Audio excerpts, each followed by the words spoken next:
Chapter 2560. Of course it's not bad. You don't have to care about anything.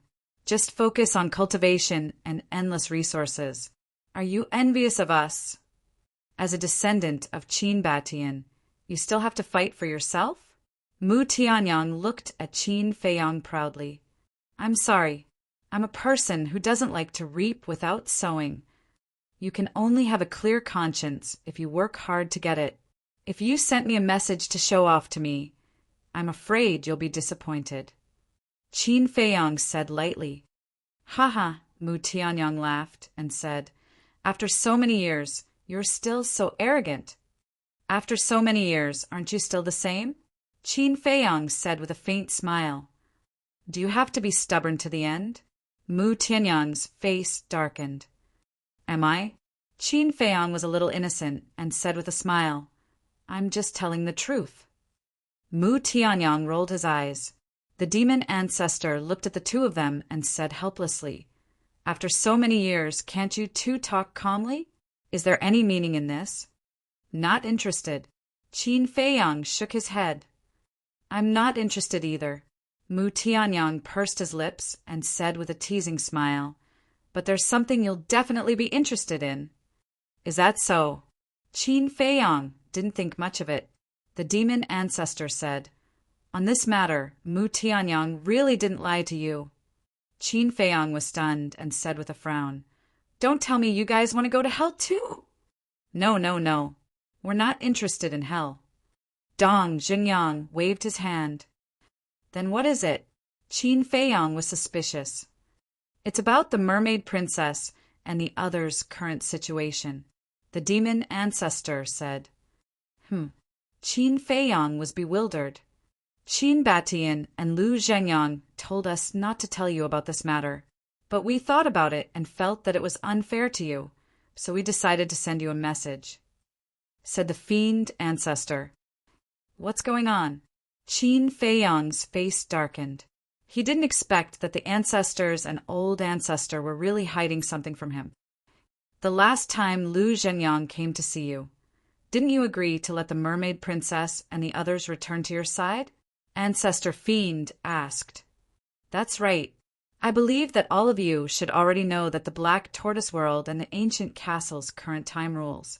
Staying in the dragon-slaying palace will only delay their future. Qin Feiyang said, 100 years in a day. We really want to go too. How about it? Can you give us a chance? Mu Tianyang smiled. Qin Feiyang coldly looked at him. He continued to look at Demon Alpha.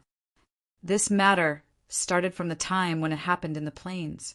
At that time, the dragon's princess and the black dragons pretended to be Lin Yi and her disciple to lure you there. But in the end, they suffered a great loss in the hands of you and Hui. Not only were the bodies of the black dragons and the other 3 destroyed, but even the Sunset Divine Bow and the other 4 heaven-defying divine artifacts fell into your hands. This is naturally a great joy for Qin Batian and Lu Zhengyang, but for the other 2 sovereigns, this is undoubtedly a wake-up call. Your rise can no longer be stopped. You should already know the situation of the dragon-slaying palace.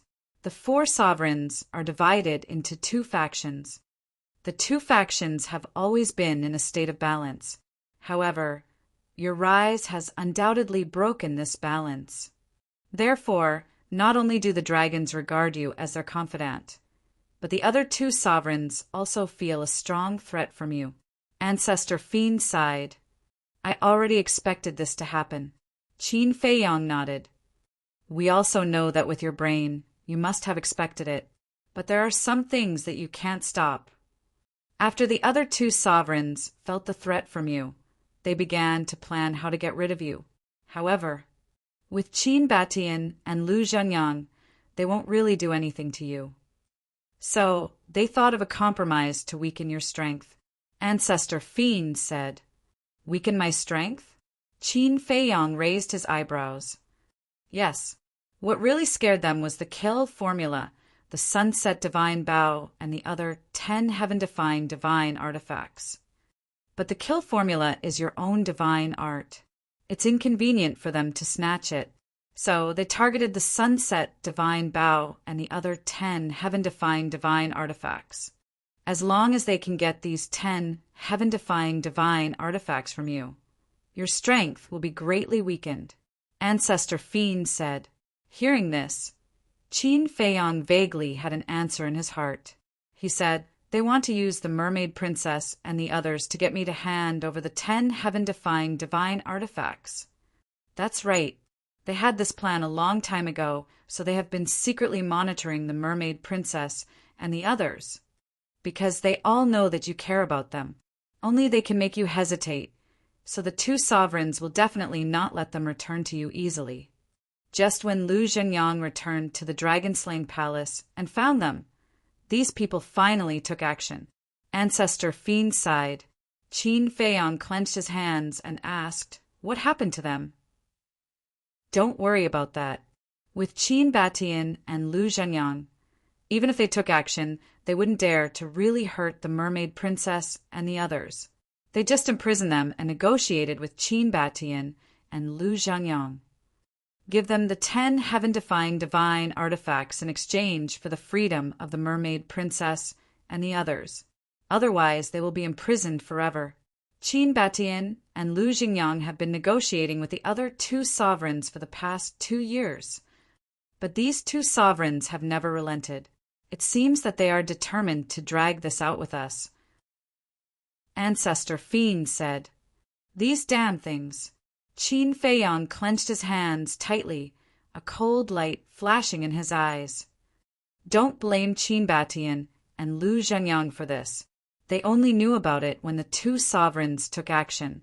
You know Qin Batian's character. He always looks at the big picture, so he didn't tell you. And he also knows your temper. Once you know about this, you will definitely make a scene. Ancestor Fiend said. Qin Feiyang said in a deep voice, where is the dragon-slaying palace? Ancestor Fiend and the others looked at each other and shook their heads with bitter smiles. Sure enough, this matter couldn't be known to Qin Feiyang. Tell me the location of the dragon-slaying palace, and I will let you enter the castle to cultivate. Qin Feiyang said. Mu Tianyang's heart skipped a beat. He turned to look at Ancestor Fiend and Dong Zhenyang. Your offer is really tempting, but we can't tell you the location of the dragon-slaying palace, because once you break into the dragon-slaying palace and have a falling out with the 2 sovereigns, you will definitely alarm the dragons. In this way, Qin Batian and Lu Zhenyang's efforts over the years may be destroyed. Ancestor Fiend shook his head. You have really become a nice guy. Mu Tianyang stared at Ancestor Fiend with dissatisfaction. We can't ruin the big picture. Ancestor Fiend smiled faintly. After pondering for a while, he looked at Qin Feiyang and said, however, I can tell you the identities of the other 2 sovereigns. Mu Tianyang, Mu Qing, and Dong Zhenyang looked at Ancestor Fiend in shock. Didn't he just say that they couldn't ruin the big picture? Why did he tell Qin Feiyang the identities of the other 2 sovereigns in the blink of an eye?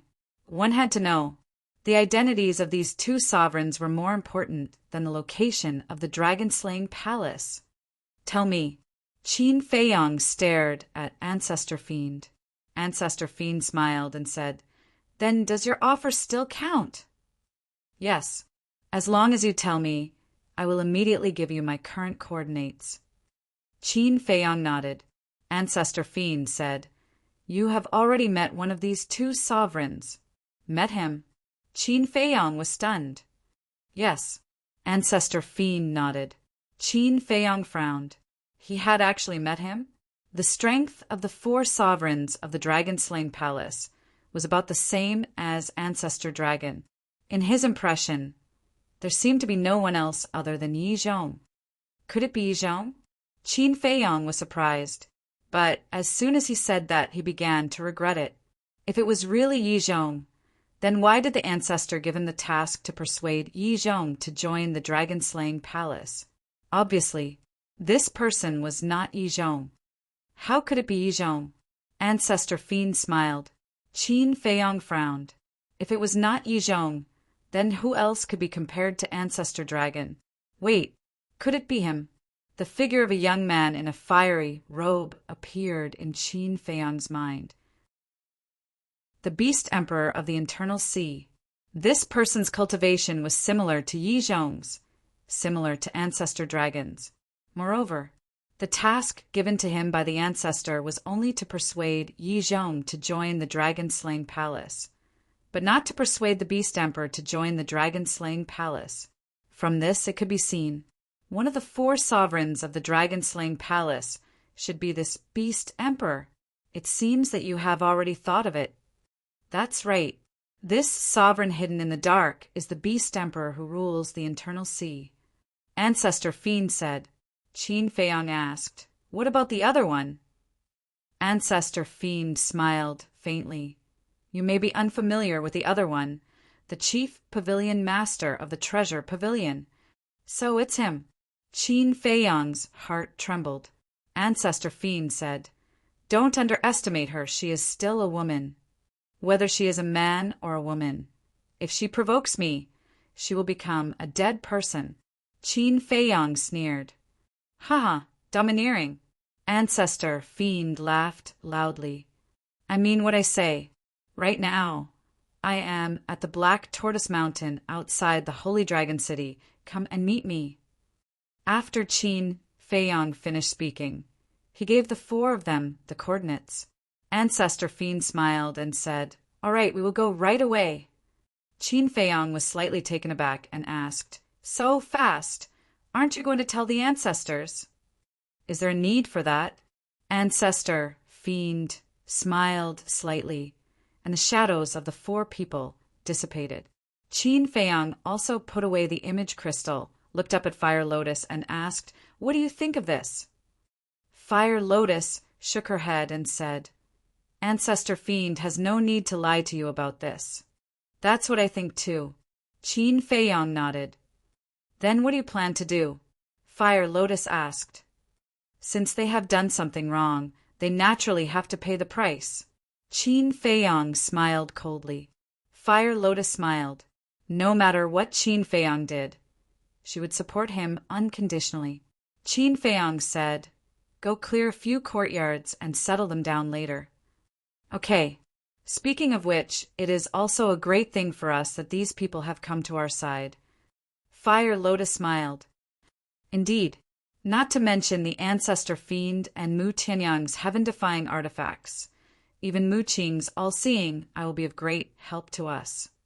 If Dong Xingyang's Eye of Destiny can be opened, he will be invincible," Qin Feiyang said.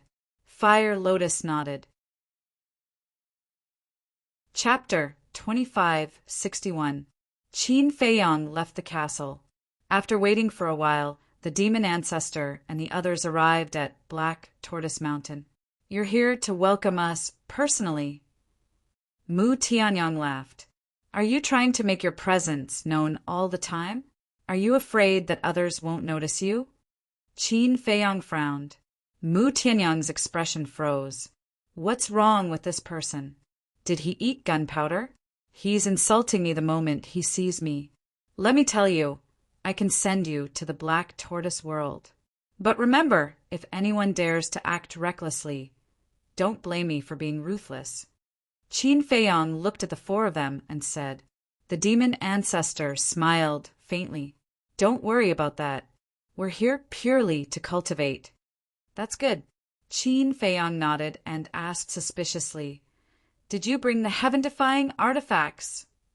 "Of course. How can we be at ease letting them stay in the dragon-slaying palace?"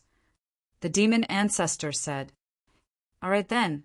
Qin Feiyang nodded and prepared to send the 4 of them to the Black Tortoise world. "Wait a moment." The demon ancestor waved his hand and asked, "How do you plan to solve this matter?" "Although I don't advocate violence, sometimes violence is the best way to solve a problem," Qin Feiyang said indifferently. The 4 of them looked at each other and couldn't help but laugh.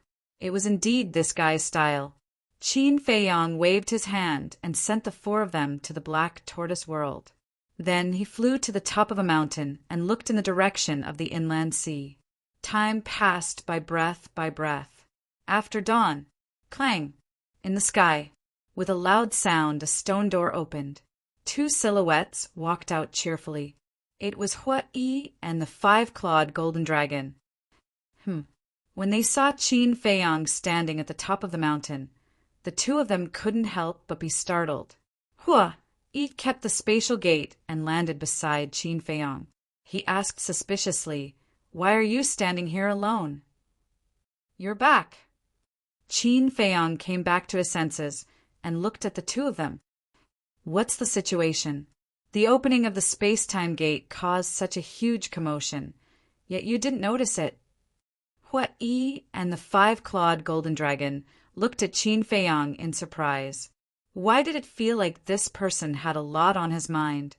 "How much celestial immortal wine did you make?" Qin Feiyang asked with a smile. "Almost emptied the wine cellar of the heaven immortal tower." Hua-Yi chuckled. Qin Feiyang shook his head, speechlessly. These two were really drunkards. "You look so absent-minded. Did something happen?" Hua-Yi looked at him suspiciously. "Yes." Qin Feiyang nodded. She briefly described the situation of the mermaid princess and the others. Bastard. He had heard of it.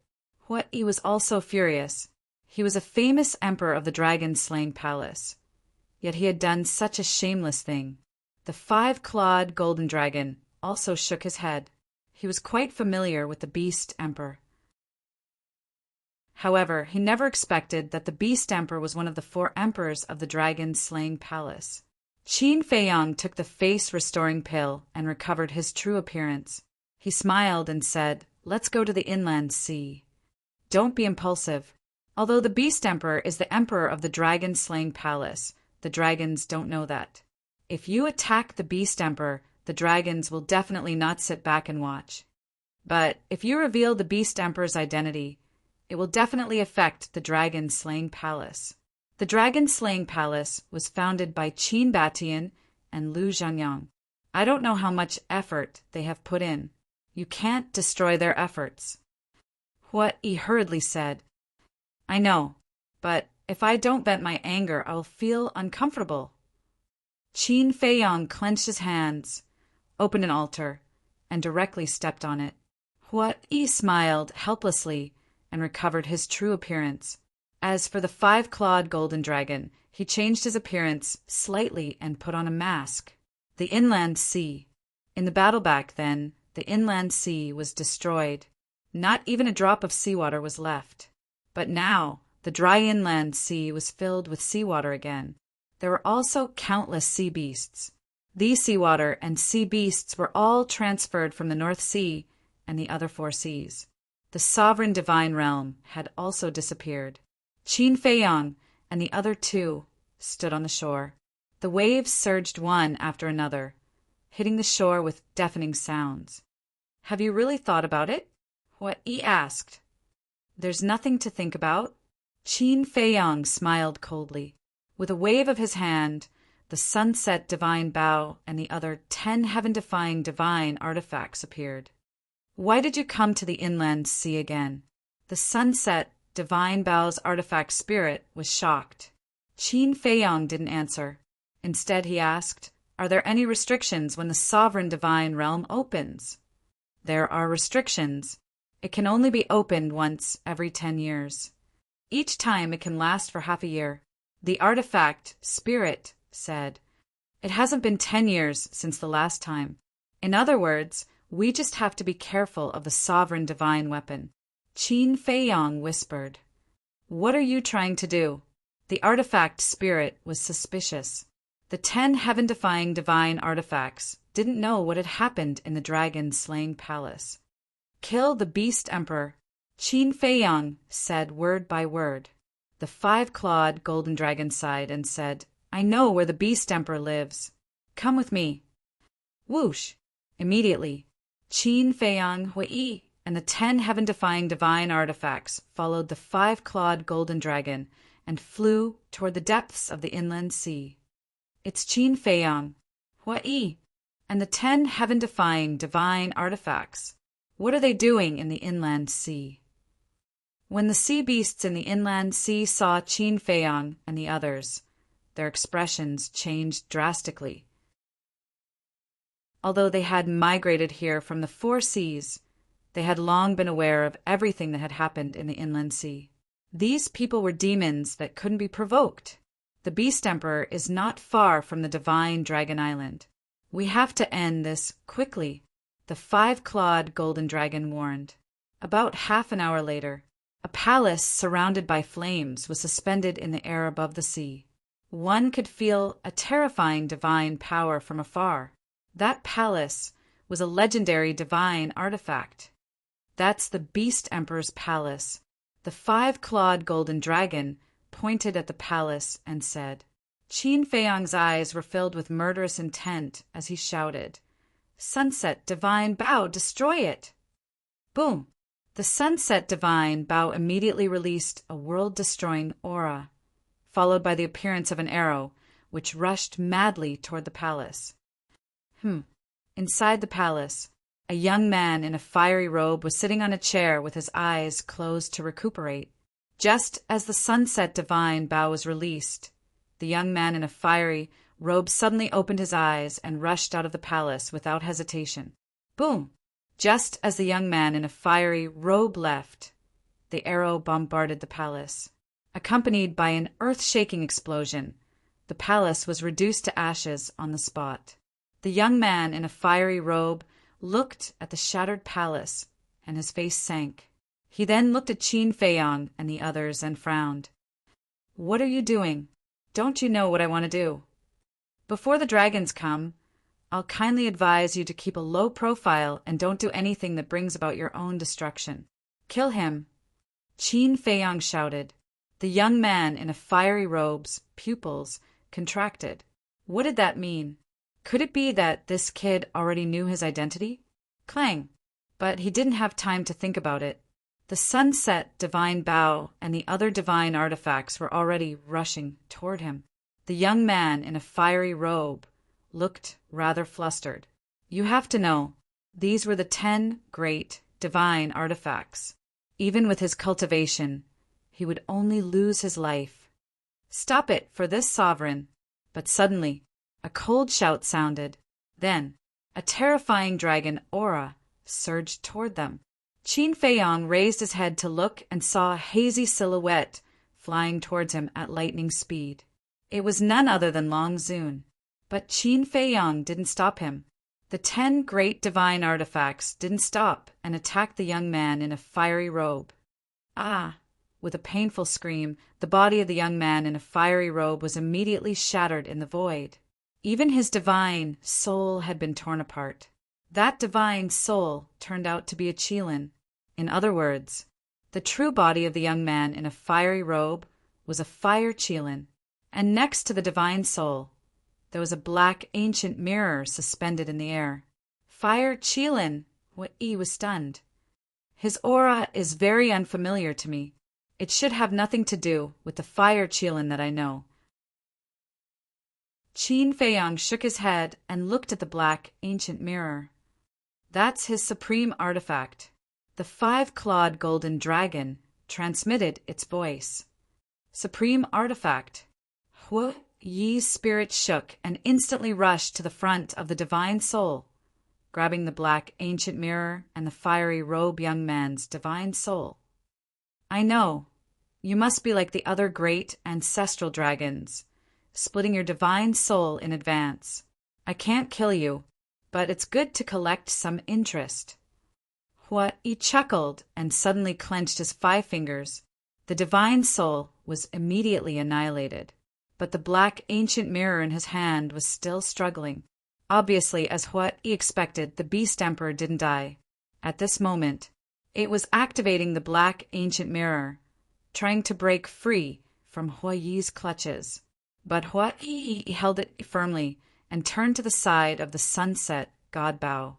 Without waiting for Yi to speak, the Sunset God Bow released a wisp of divine sense and directly erased the blood contract of the black ancient mirror. Damn it! A roar suddenly sounded from the depths of divine Dragon Island. The owner of this voice was the young man in a fiery robe. Let's go. Qin Feiyang glanced at Long Zun, then took Huai, the 5-clawed golden dragon, and the 10 heaven-defying artifacts, and turned to leave. Swish! Long Zun's speed was extremely fast, and in a few flashes he was in front of them. Qin Feiyang said expressionlessly, "This time, I'm not targeting you dragons. I'm here for the Internal Sea's Beast Emperor. Please step aside. The Beast Emperor belongs to us dragons. If you target him, isn't that the same as targeting us dragons?" Long Zun shouted. "Then what do you want?" Qin Feiyang said indifferently. "The Internal Sea is not a place where you can come and go as you please." After Long Zun finished speaking, a terrifying aura slowly spread out. The sovereign divine domain can only be opened once every 10 years. "Are you sure you want to start a war with me now?" Qin Feiyang sneered. Long Zun's eyes sank, and he couldn't help but hesitate. Indeed, starting a war at this time wouldn't benefit the dragons, because if the Sunset God Bao and the other heaven-defying artifacts were unsealed and fully awakened, Divine Dragon Island would be the first to bear the brunt. Just as Long Zun was hesitating, Qin Feiyang's group of 3 and the 10 heaven-defying artifacts walked past Long Zun. "Actually, you don't have to be so conflicted. Isn't the Nether King's hell about to open?" "Don't worry, I will definitely go. At that time, we will settle this once and for all in the Nether King's hell," Qin Feiyang said without turning his head. You, Long Zun, looked at Qin Feiyang's back in bewilderment. "Are you wondering how I found out about your scheme?" "This kind of thing, it's easy to figure it out." After Qin Feiyang finished speaking, he quickly disappeared at the end of the sea. "All right. As you wish, we will settle this once and for all in the Nether King's hell," Long Zun whispered, then turned and left. Chapter 2563 Dragon God Mountain Range. Under the night sky, the mountains and rivers were dead silent. Qin Feiyang and the others flew out of the inland sea and stood above a mountain ridge. "What's next?" the 5-clawed golden dragon asked. Qin Feiyang waved his hand and Feng Daji appeared. After all these years, Feng Daji's body had already been rebuilt, and he was still trying to reach the initial imperishable realm, because he knew that Qin Feiyang's enemies would become more and more terrifying. A half-step imperishable realm cultivator would not be able to stand out in the near future. So if he didn't want to be eliminated, he had to work hard to become stronger. But this was only his one-sided thought. In fact, for Qin Feiyang, strength was not important. What was important was loyalty. As long as one was loyal, no matter who it was, he would not abandon them. Qin Feiyang looked at Feng Daji and said, "You take 2 heaven-defying divine artifacts to the west. Huai, you and Little Gold go to the south and east respectively. Just in case, each of you take a heaven-defying divine artifact. Your target is the treasure pavilions in the south, west, and east. Destroy as many as you can as quickly as possible." Qin Feiyang's eyes flashed coldly. "Haha, interesting." Huai and the 5-clawed golden dragon suddenly laughed.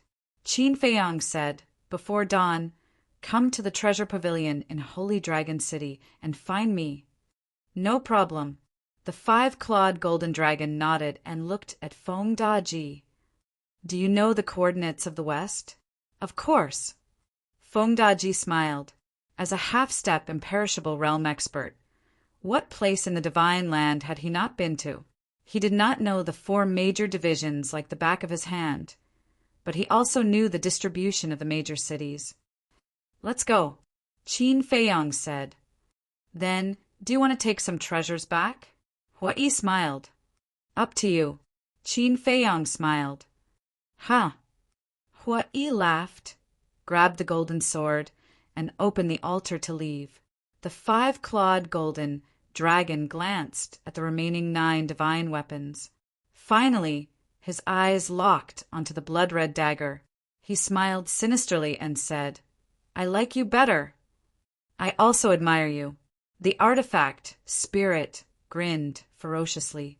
The 5-clawed golden dragon grabbed the crimson dagger and started to leave the altar. Feng Daji looked at the bronze halberd and the black iron fan. He cupped his hands and said, "Please take care of me."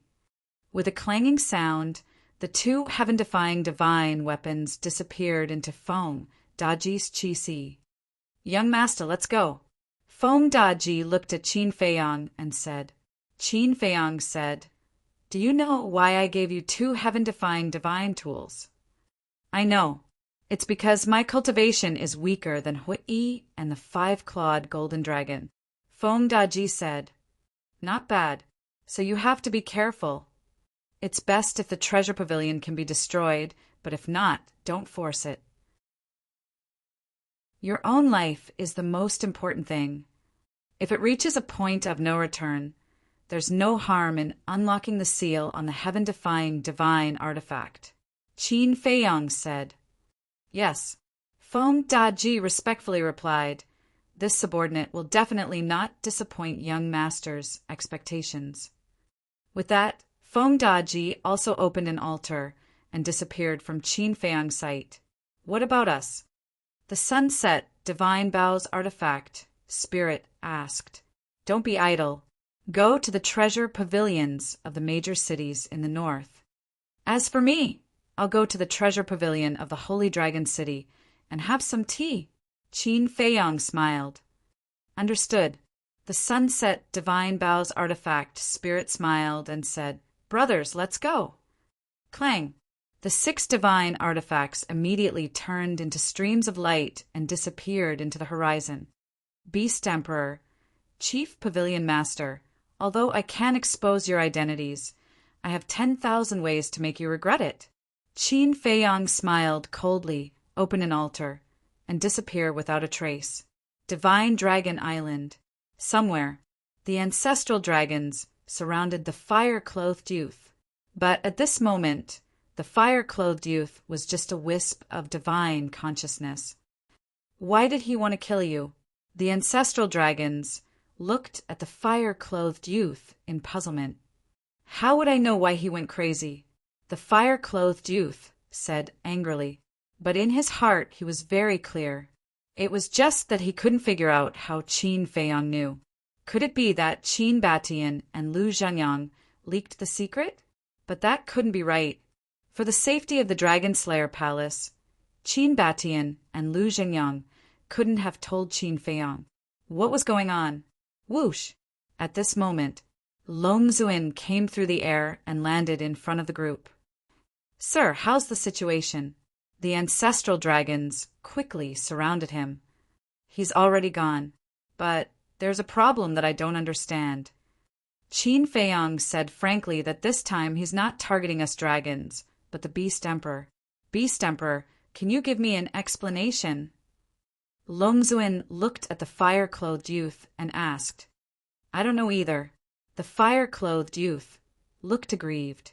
The ancestral dragon of the Black Dragon clan asked, "Did you offend him in any way?" "Offend him? Speaking of offending him, I haven't offended him. Maybe it's because I'm in the same group as you." The fire-clothed youth was helpless. Longzuin said unhappily, "From your tone, it's us who implicated you?" "Isn't that the case? He came to kill me all of a sudden. He must have been implicated by you. Maybe he knows our plan, so he wants to get rid of 1 or 2 of us before the Nether King's Hell opens. In this way, when he enters the Nether King's Hell, he will have 1 or 2 fewer opponents." The fire-clothed youth said, "He knows our plan. That's impossible." The ancestral dragons shook their heads. "No, he does know. He also said that he wants to settle things with us in the Nether King's Hell." Longzuin said, "How did he know? Could it be Yizhong who leaked the secret?" The ancestral dragons were bewildered.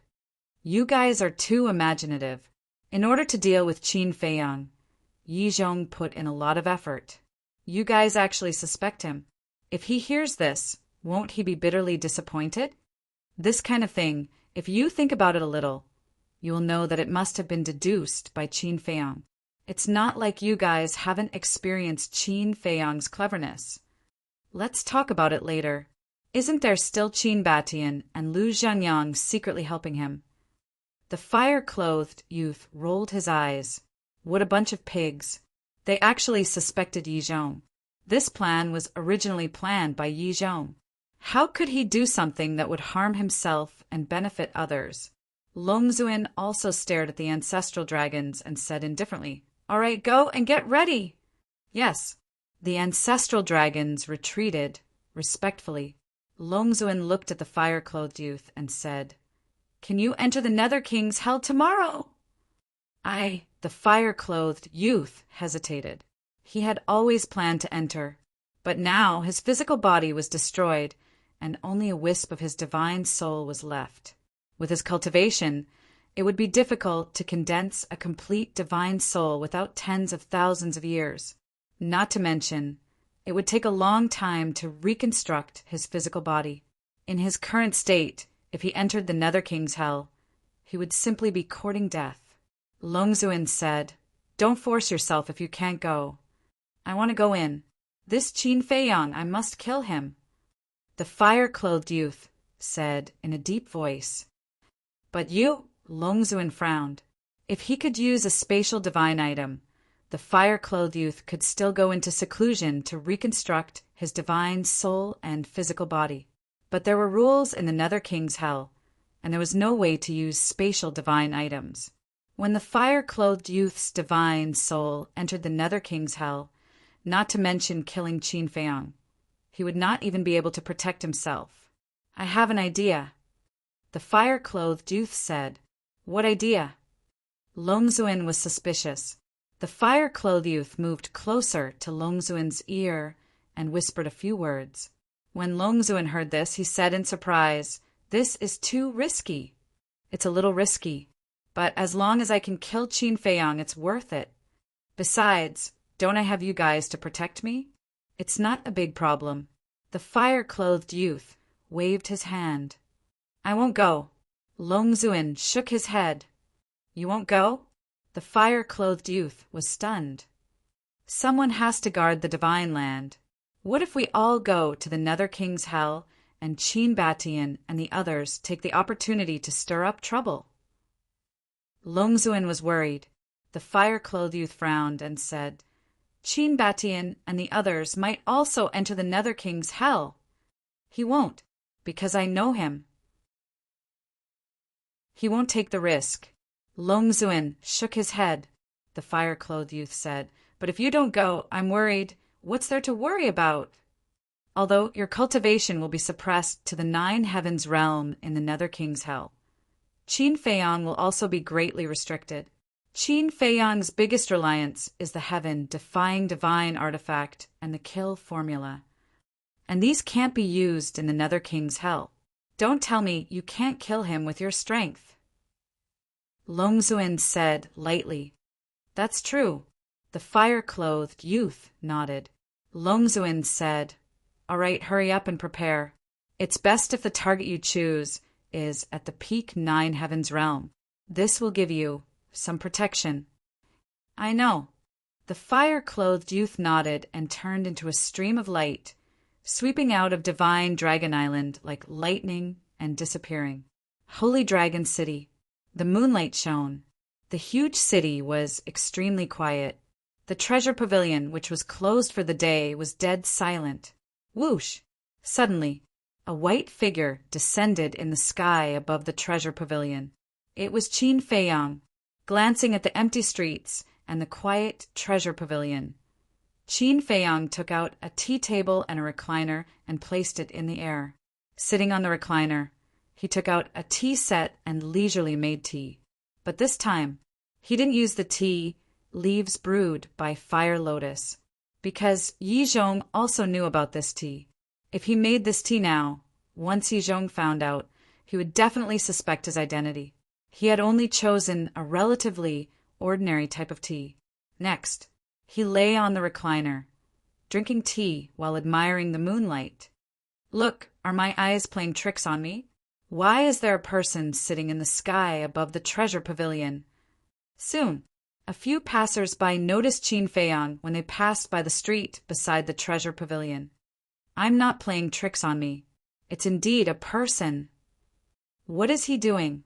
He's actually drinking tea in the sky above the treasure pavilion. No. Why do I feel that he looks familiar? It seems to be. It's Qin Feiyang. A few people stopped on the street with a suspicious look and looked up. When they saw Qin Feiyang's face, they couldn't help but change their expressions. That's right. It's him. Qin Feiyang, who snatched the 10 heaven-defying divine artifacts of the dragons, severely injured the ancestral dragons, and was not even afraid of Long Xuan. Chapter 2564.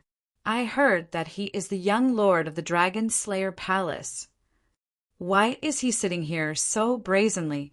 What does he want to do? Isn't he afraid that the dragons will find trouble with him? The few of them were bewildered. Qin Feiyang lowered his head and looked at them. He smiled and said, "Do you want to come up? I'll treat you to some tea." "No need, no need." The few of them hurriedly waved their hands, and like frightened rabbits, they ran away like a wisp of smoke. Am I that scary? Qin Feiyang felt very helpless. Compared to the dragons, he was much kinder. What? Qin Feiyang has appeared. Where is he? It can't be. Has he eaten the guts of a leopard? He is actually sitting above the treasure pavilion and drinking tea openly. Hell is about to open. There must be something fishy about him appearing at this time. Let's go and take a look. Very soon, the quiet Holy Dragon City was in an uproar. Everyone walked out one after another, their hearts filled with curiosity as they rushed towards the treasure pavilion. In less than an hour, the streets near the treasure pavilion were crowded with people. The surrounding void was also packed with people, making it extremely crowded. It's really him, people mumbled. They could not help but admire him. In terms of courage, this man was really unparalleled in the world. This was because since ancient times, no one had dared to appear openly after offending the dragons, not to mention sitting there and drinking tea leisurely. After the people arrived, no one left. This was because they wanted to know what Qin Feiyang wanted to do. Sitting above the treasure pavilion, could it be that his target this time was the treasure pavilion? This lawless guy, it was not enough that he had looted the city, lords' mansions of the major cities. He also wanted to target the treasure pavilion. Whoosh! Suddenly, a white-haired old man descended above the treasure pavilion. It's him, Yi Zhong. He came really quickly. Everyone's pupils constricted. Qin Feiyang also sat up straight and turned to look at Yi Zhong with a faint smile on his face. Not long ago, you barged into the inner sea and destroyed the Beast Emperor's body and soul. Now, you're brazenly coming to the treasure pavilion to sit here and drink tea. You've got guts, Yi Zhong said angrily. What? Not long ago, he broke into the inland sea again. He even destroyed the Beast Emperor's body and divine soul? Oh my God, what is he trying to do? Everyone was shocked to the extreme. Qin Feiyang smiled faintly and said, Yi Zhong, Grand Hall Master of the Dragon God Palace, I've heard a lot about you. Boom! Yi Zhong directly released his aura. Qin Feiyang picked up the teacup and took a sip. He smiled and said, Chief Palace Master Yi, are you sure you want to make a move? There are a lot of people here right now. He's indeed a madman.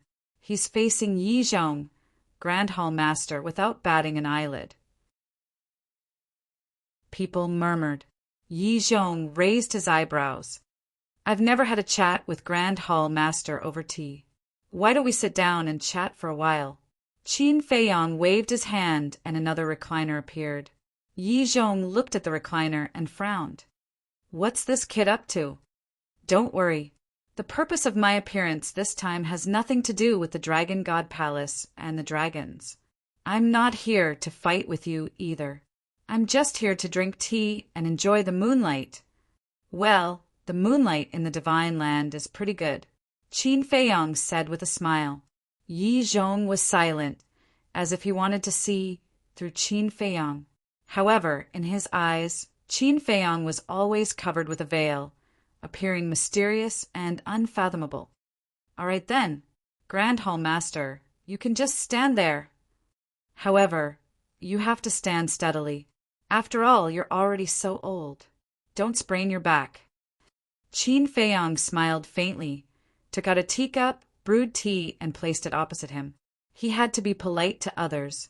As for Yi Zhong, it was Yi Zhong's business whether he wanted to sit down and drink this cup of tea. I'm not so old that I'll sprain my back. However, this old man really wants to see what kind of tricks you can play. Yi Zhong snorted coldly, restrained his aura, took a step forward, sat opposite Qin Feiyong, picked up the teacup and took a sip. How's this tea? Qin Feiyong asked with a smile. Low-grade tea is not qualified for me to judge, Yi Zhong said lightly. In that case, Grand Hall Master, you have good tea? Why don't you let me try it? Qin Feiyong was curious. You're not qualified. Yi Zhong smiled proudly. Qin Feiyong couldn't help but laugh and said lightly, I think it's Grand Hall Master who can't afford it. What a joke. All right, since you insist on humiliating yourself, I'll fulfill your wish and let you see what a real top-grade tea is. Yi Zhong took out a teapot. As soon as he opened it, a strong tea fragrance immediately wafted out. Qin Feiyong was stunned. Wasn't this the tea that he gave to Yi Shui, Er's great-grandfather? Why would it be with Yi Zhong? Wait a minute. He looked at the tea leaves in the teapot. It turned out that there was only a small pot. Obviously, this was what Yi Zhong had received from the old man. He didn't expect that Yi Zhong was also a tea lover. How is it? Yi Zhong personally brewed a pot of tea and looked at Qin Feiyong proudly. Qin Feiyong picked up the teacup, tasted it gently, and said with a smile, Not bad, not bad.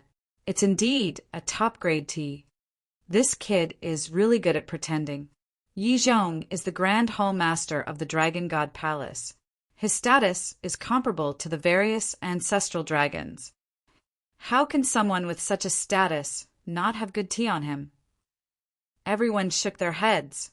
However, they didn't know that although Yi Zhong's tea was good, it was also a gift from Qin Feiyong. Yi Zhong said, If you like it, I'll definitely give you some. That's not necessary. Anyway, drinking tea is just a hobby. I don't like it that much. Qin Feiyong shook his head. Indeed, in terms of tea, you're too far behind my disciple. Yi Zhong said proudly. Your disciple? Qin Feiyong was stunned. Suddenly he patted his head and said, Are you talking about Li Bu'er? You know him too? Yi Zhong was surprised. Of course I know him. This disciple of yours is quite famous in the divine land. Speaking of which, I kind of admire him, because he's the only person I've seen in the Dragon God Palace who dares to challenge the dragons. I think it's a waste for someone like him to stay in the Dragon God Palace. Qin Feiyong said with a smile. Yi Zhong's pupils shrank, and he said, Let me give you a piece of advice. Don't think about him. Qin Feiyong was stunned and said with a smile, I didn't expect the Grand Hall Master to care so much about Li Bu'er. It seems that this is a good breakthrough. Breakthrough? Yi Zhong's eyes darkened, and he said, What do you want to do? Qin Feiyong took a sip of tea and said with a smile, To tell you the truth, I'm very interested in you. What do you mean? Yi Zhong frowned. Qin Feiyong said to himself, I mean, I want you to betray the dragons and come to my side. Ha ha! Yi Zhong suddenly looked up and laughed as if he had heard the funniest joke in the world. What are they talking about? The crowd looked at Yi Zhong, who suddenly laughed, and their faces were full of suspicion. Qin Feiyong said with a faint smile, Does the Grand Hall Master think it's funny? It's more than funny. It's a joke. Let's not talk about my status in the divine land. Let's talk about my cultivation, great achievement, immortality. I've even comprehended the power of law. This old man is really puzzled. Where did you find the courage to say such words that overestimate yourself? Yi Zhong's face was full of sarcasm. It's precisely because your cultivation is strong that I'm interested in you. If it were a peerless god or a ninth heaven realm cultivator, do you think I would take a second look at him? Qin Feiyang laughed secretly. Yi Zhong didn't say anything and sneered. As for the power of law you mentioned, there's really nothing to show off. Qin Feiyang shook his head again. Yi Zhong wanted to scold him immediately, but he suddenly remembered that this man seemed to have comprehended the power of law of light. He was only a peerless god, but he had already comprehended the power of law. Thinking about it, he really had nothing to show off. You've been with the dragons for so many years. You know the character of the dragons better than anyone. Is it worth it to protect these beasts? Of course you're not afraid. After all, you have status and strength. No one dares to say anything in front of you. But have you ever thought about your descendants? What kind of infamy will they bear? I guess there'll probably be some lackeys, scum, hawks and dogs, the shame of mankind. Others want to go down in history in their lives. But what about you, Grand Hall Master? To be honest, I really don't understand. You clearly have the ability to choose. But why do you choose the path of infamy? Qin Feiyang thought to himself. Yi Zhong pondered for a moment and said, In this world, no one has the right to judge others. You're right. No one has the right to judge others. But if they want to judge, can you control their mouths? Go down in history and infamy for 10,000 years. You have to choose carefully between these two paths. Qin Feiyang shook his head. Yi Zhong didn't think much of it and sneered. I know you must have your own reasons for doing this, but you have to think more about Yi Shui and your old father. You're the one who's wrong, not them. It doesn't seem fair to let them suffer the disdain of the world. Qin Feiyang said with a smile. You, Yi Zhong stared at Qin Feiyang in surprise. He knows about my father and Shui. During the years I was in the Divine Land, I wasn't always cultivating in seclusion. Sometimes I would investigate some things that interested me. For example, your family situation. Qin Feiyang said with a faint smile. Yi Zhong couldn't help but break out in cold sweat. This guy has been secretly investigating me all this time, and judging from his tone, he already knows my family situation like the back of his hand. Why have you always let Yi Shui and your father live in seclusion in the mountains? It's actually very simple. You also know that the world will curse them, so you don't want them to show their faces in public. But do you think that by doing this they won't feel pressured? They actually feel pressured too. It's because of their concern, trust, and respect for you that they silently bear this pressure. If you really think about them, if you really want them to live a comfortable and carefree life, then there's only one way. Leave the dragons and do what you should do.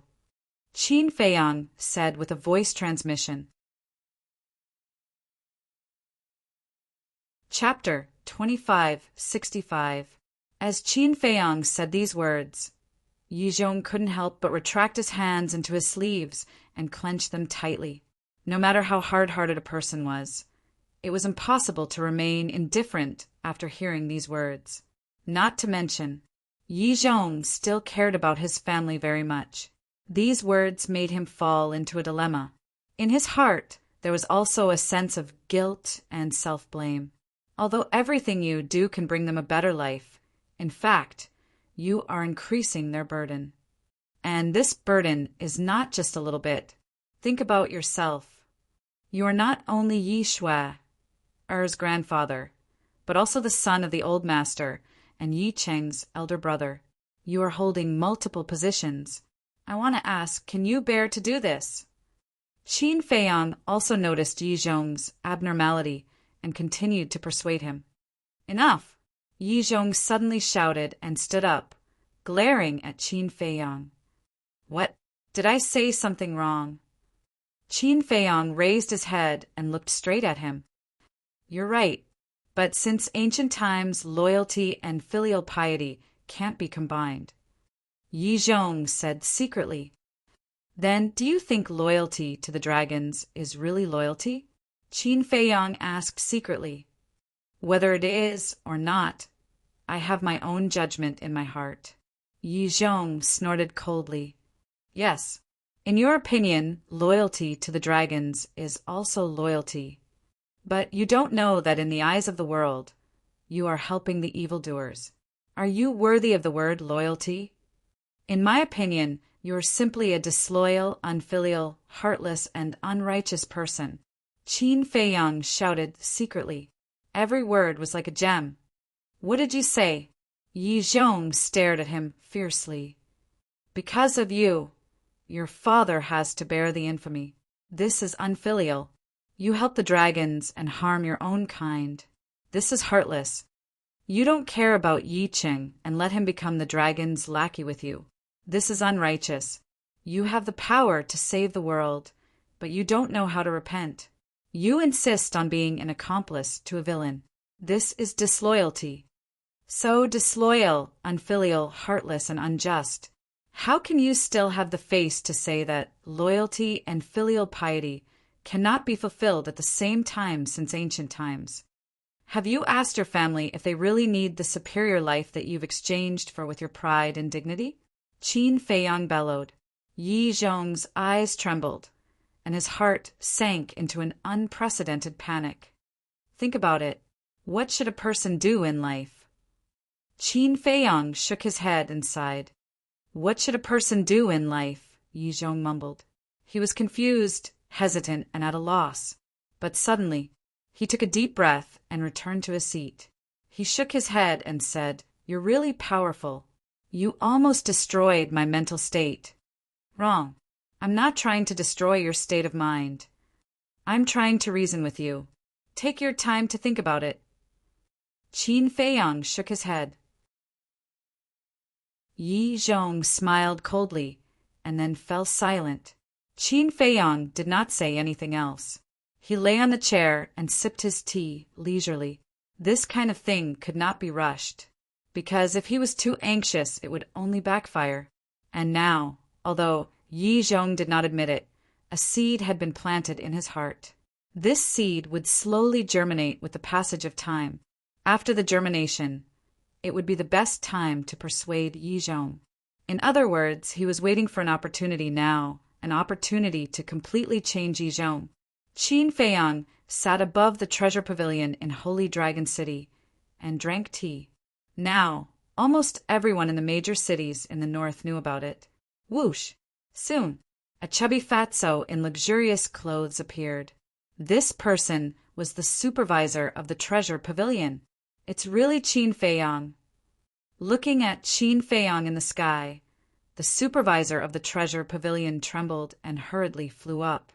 He frowned and said, Qin Feiyang, why are you doing this? Holy Dragon City was so big and there were so many places to drink tea. Why did he come to the treasure pavilion to drink tea? Those who did not know would think that the treasure pavilion had some relationship with Qin Feiyang. Qin Feiyang laughed and said, The air here is good, and it happens to be in the center of Holy Dragon City. Drinking tea here, you can see the whole Holy Dragon City. The City Lord Mansion is the center of Holy Dragon City. The supervisor of the treasure pavilion said helplessly, There are too many people in the city, Lord Mansion. I don't like it, and I'm afraid that once I reach the City Lord Mansion, I won't be able to resist taking action on their treasure vault and herb farm. Qin Feiyang laughed. Hearing this, everyone looked at each other. Was there anyone more arrogant than this? It was as if the City Lord Mansion's herb farm and treasure vault were his back garden that he could take whenever he wanted. Brother Qin, look, our treasure pavilion still needs to do business. Can you drink tea somewhere else? I have 10 billion divine crystals here. Take it as a treat. The supervisor of the treasure pavilion took out a cosmos bag and ran to Qin Feiyang with a flattering smile. 10 billion divine crystals for tea? This fatso is really generous. What do you know? This is called taking money to avoid disaster. As long as we can send this plague away, not to mention 10 billion divine crystals, even if it's 100 billion, the treasure pavilion will definitely pay.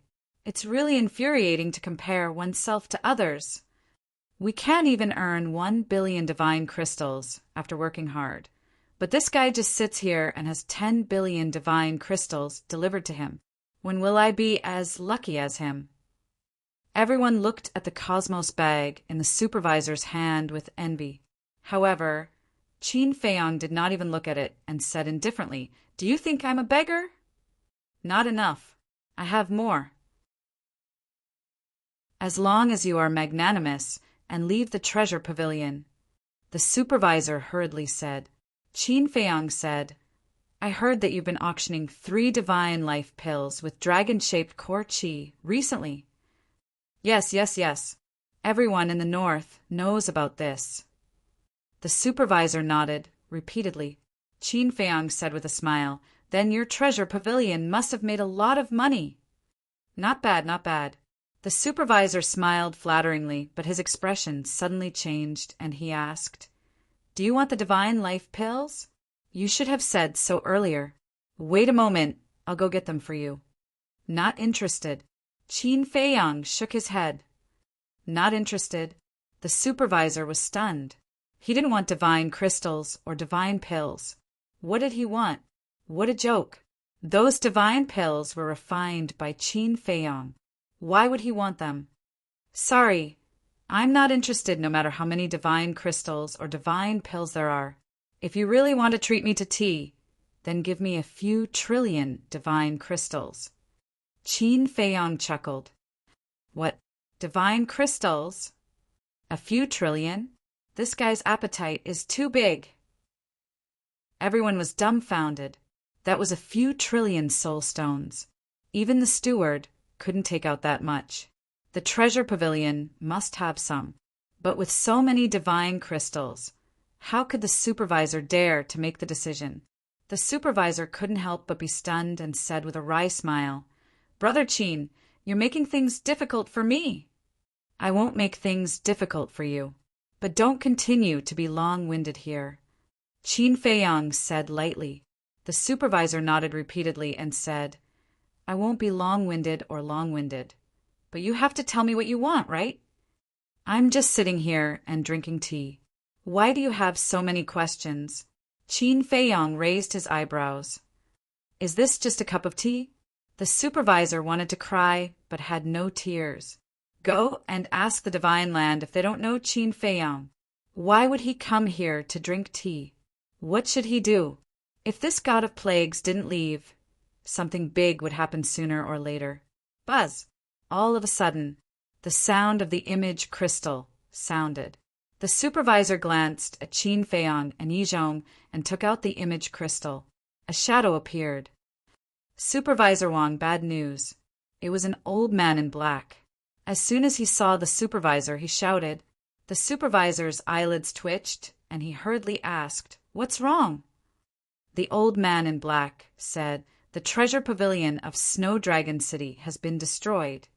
"What did you say?" The supervisor was stunned and shouted, "Say it again." "The treasure pavilion of Snow Dragon City has been destroyed. The treasures in the treasure pavilion have also been taken away." The old man in black said, "It can't be. Who destroyed the treasure pavilion of Snow Dragon City and took away all the treasures? Who is so bold? Wait. It can't be him, can it?" Everyone was shocked and looked at Qin Feiyang. "Damn it, who did it?" The supervisor was furious. Yes. It's a heaven-defying divine artifact. It seems to be the sunset bow." The old man in black said in horror, "The sunset bow." Everyone's heart trembled, and they immediately looked at Qin Feiyang. Everyone in the divine land knew that the sunset bow and other heaven-defying divine artifacts had submitted to Qin Feiyang. It was really him.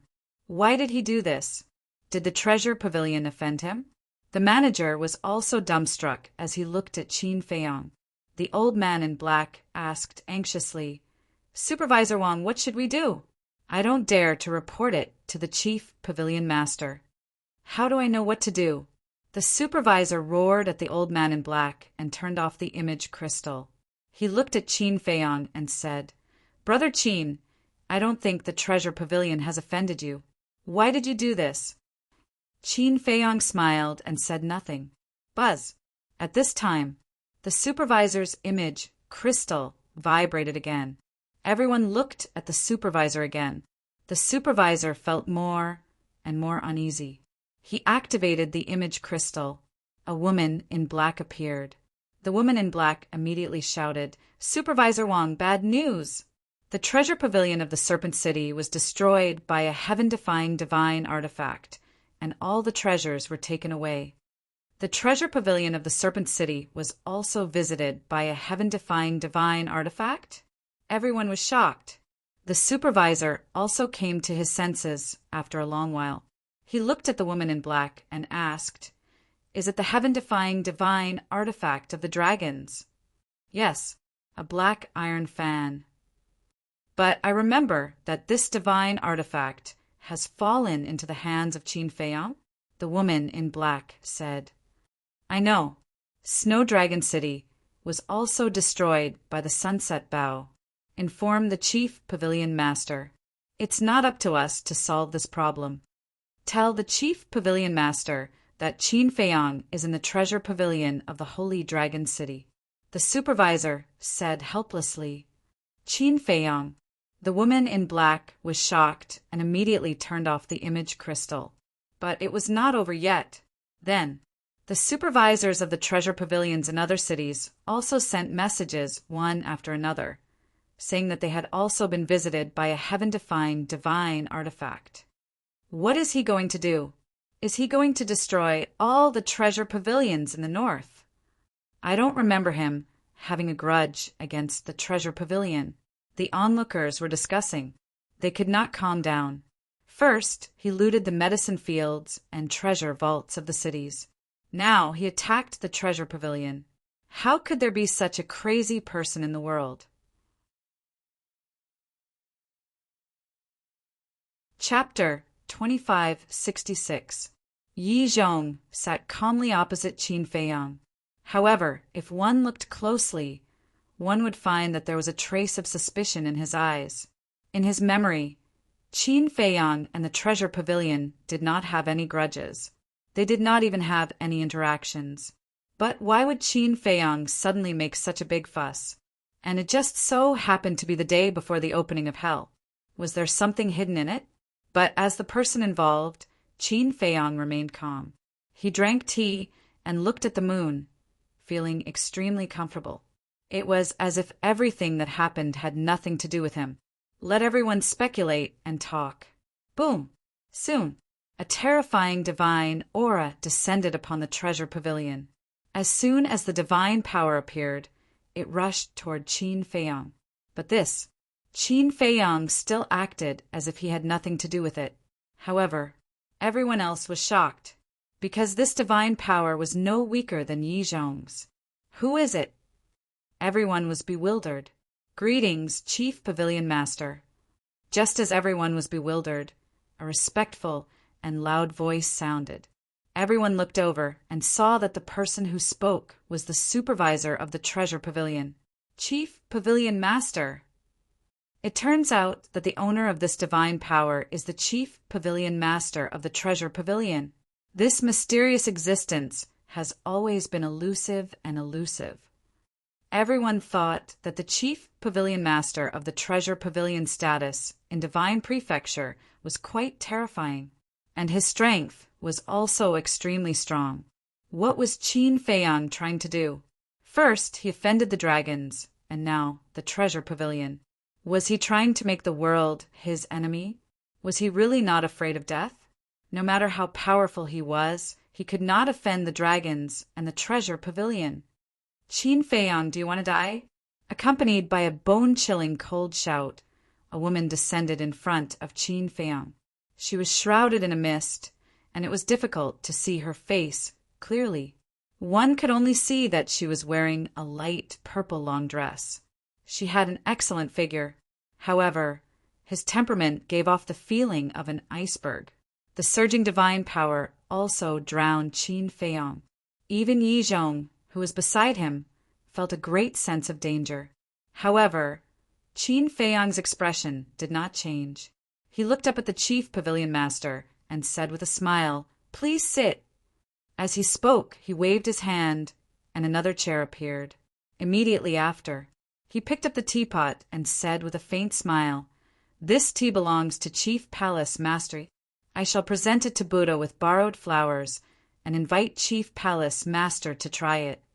After saying that, he poured a cup and placed it on the coffee table in front of the chair. The Chief Pavilion Master slowly walked over and sat on the chair. He glanced at the teacup and then directly looked at Qin Feiyong and asked, "What do you want to do?" His tone was rather gloomy. "I'm not planning to do anything. Even though I've been in the divine land for so long, I haven't seen you yet, Chief Pavilion Master, so I wanted to ask you out," Qin Feiyong said with a smile. "Let's meet?" Everyone was helpless. Even Yi Zhong could not help but twitch the corner of his mouth. How could he ask someone out like that? "Aren't you treating me like a fool? Speak human language," the Chief Pavilion Master said word by word, a little exasperated. "I'm speaking human language." "What? Chief Pavilion Master, you don't understand? You can't even understand human language. Are you still human?" Qin Feiyong smiled faintly. "How dare you?" The Chief Pavilion Master was furious. He actually humiliated her in public. Don't be angry, don't be angry. It's just a joke. Drink some tea first." "I've tasted this tea. It's not only the best tea, but also has the effect of smoothing the qi. How about you? Drink some first." "I don't want to hurt my body when I get angry later," Qin Feiyong said with a smile. "What do you mean?" Everyone was stunned. Why did they feel that this person was still holding back a big move? The Chief Pavilion Master glanced at Qin Feiyong gloomily, then looked at the teacup on the table again. He turned to Yi Zhong and said, "Why are you here?" Yi Zhong said, "Such a big thing has happened. How can I not come to take a look?" "Then you should do something. After all, you were ordered to guard the north. Are you going to watch him do whatever he wants?" The Chief Pavilion Master said angrily, "Back then, when he looted the major city lord mansions, didn't your treasure pavilion also watch the fun from the side?" Yi Zhong said lightly. "You," the Chief Pavilion Master glared at him. But at this moment, buzz!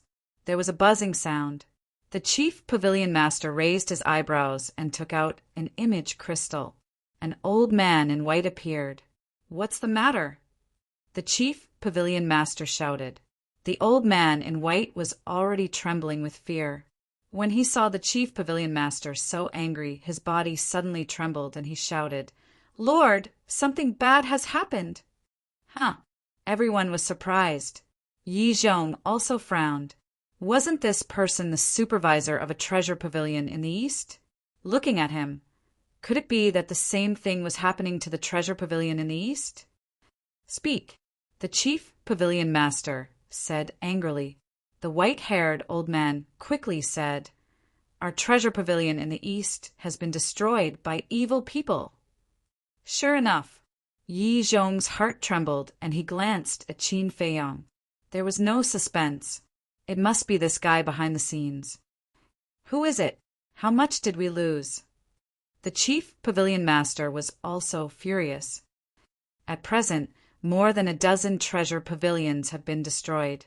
The perpetrator is Hua Yi. The white-haired old man said. "Hua Yi? Isn't he Qin Feiyong's accomplice?" Everyone looked at Qin Feiyong in unison. This guy was indeed holding back a big move. But why? Not only did he attack the treasure pavilion in the north, but he also attacked the treasure pavilion in the east. How much hatred did he have? Wait a minute. The treasure pavilions in the east and north were facing destruction at the same time. What about the west and south? Buzz! At this time, the buzzing of the image crystal sounded again. This time it was the Treasure Pavilion's manager. The Treasure Pavilion's manager quickly activated the image crystal, and a black-haired old woman appeared.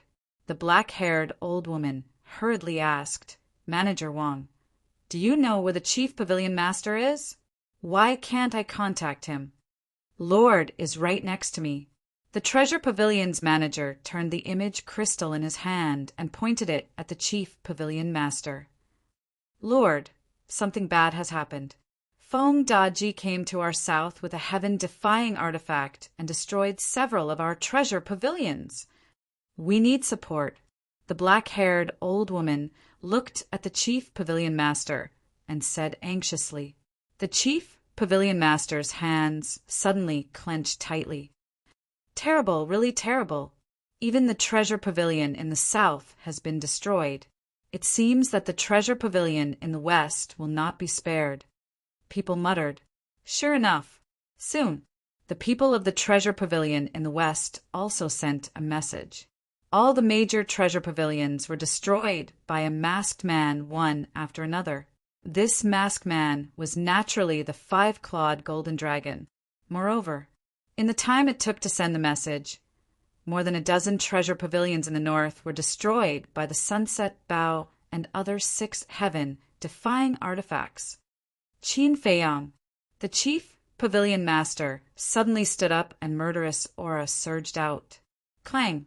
But at the same time, the rusty axe appeared. Pieces of rust fell off as 5-colored divine lights bloomed. They were like colorful butterflies that revolved around Qin Feiyang's body. The Chief Pavilion Master's aura and murderous aura were immediately blocked. A heaven-defying artifact. The sunset bow and the other 6 heaven-defying artifacts.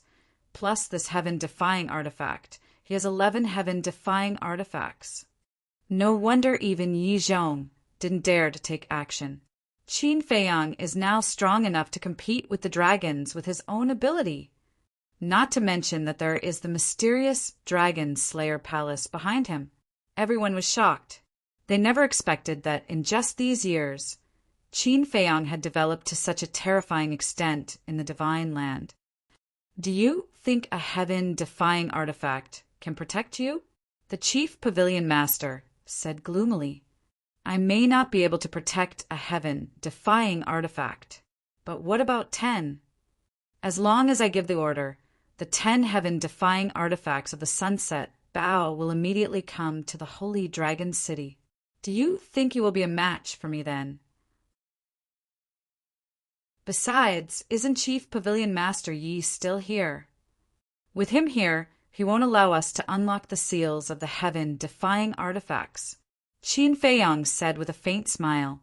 The Chief Pavilion Master said angrily, What do you want? Qin Feiyang picked up the teacup, moistened his throat, and said with a smile, Don't you know what I want? A trace of surprise appeared in the Chief Pavilion Master's eyes. Qin Feiyang turned his gaze to Yi Zhong and asked with a smile, Chief Pavilion Master Yi, how is the Beast Emperor now? Aren't you asking the obvious? Yi Zhong snorted. The Beast Emperor? The Chief Pavilion Master was suspicious. She really didn't receive any news about the Beast Emperor. Master, I heard from Yi Zhong that before Qin Feiyang came to the Treasure Pavilion, he went to the inland sea and destroyed the Beast Emperor's body and divine soul. The steward walked to the Chief Pavilion Master's ear and whispered. The Chief Pavilion Master's pupils suddenly shrank. Yi Zhong didn't know, but she immediately understood. Qin Feiyang was here for revenge. But how did Qin Feiyang know about the Mermaid Princess and the others? Did Qin Batian and Lu Zhenyang tell him? But that couldn't be right. Qin Batian and Lu Zhenyang were the most concerned about the overall situation, so they shouldn't have told Qin Feiyang. Damn it, who was the one who told him? You should have guessed my purpose of destroying your treasure pavilion by now. I won't talk nonsense with you. I'll give you an hour. If I don't see what I want in an hour, then I promise you that your treasure pavilion will disappear from the Divine Land today. Qin Feiyang looked at the Chief Pavilion Master and said with a faint smile, How arrogant. How domineering. In this world, except for the dragons and the dragon-slaying palace, I'm afraid only this person dares to say such words in front of the chief pavilion master. Everyone's eyes trembled. This person was indeed a descendant of Unbeaten. His style of doing things was unscrupulous. You want my treasure pavilion to disappear? The chief pavilion master was also stunned and shouted angrily, You think too highly of yourself, don't you? Our treasure pavilion has been standing in the ancient world for so many years, and it's not just for show. Is that so? Then let's wait and see. Anyway, I have plenty of time. I can even play with you slowly without going to the Nether King's hell. Qin Feiyong chuckled. The chief pavilion master's face darkened. It was already very obvious. This person would not give up until he achieved his goal today. What he wants. What does he want from the treasure pavilion? Yi Zhong looked at Qin Feiyong and the chief pavilion master with a trace of suspicion in his old eyes. Also, why did Qin Feiyong deliberately mention the Beast Emperor? Could it be that the Beast Emperor had something to do with this? First, he tried to kill the Beast Emperor.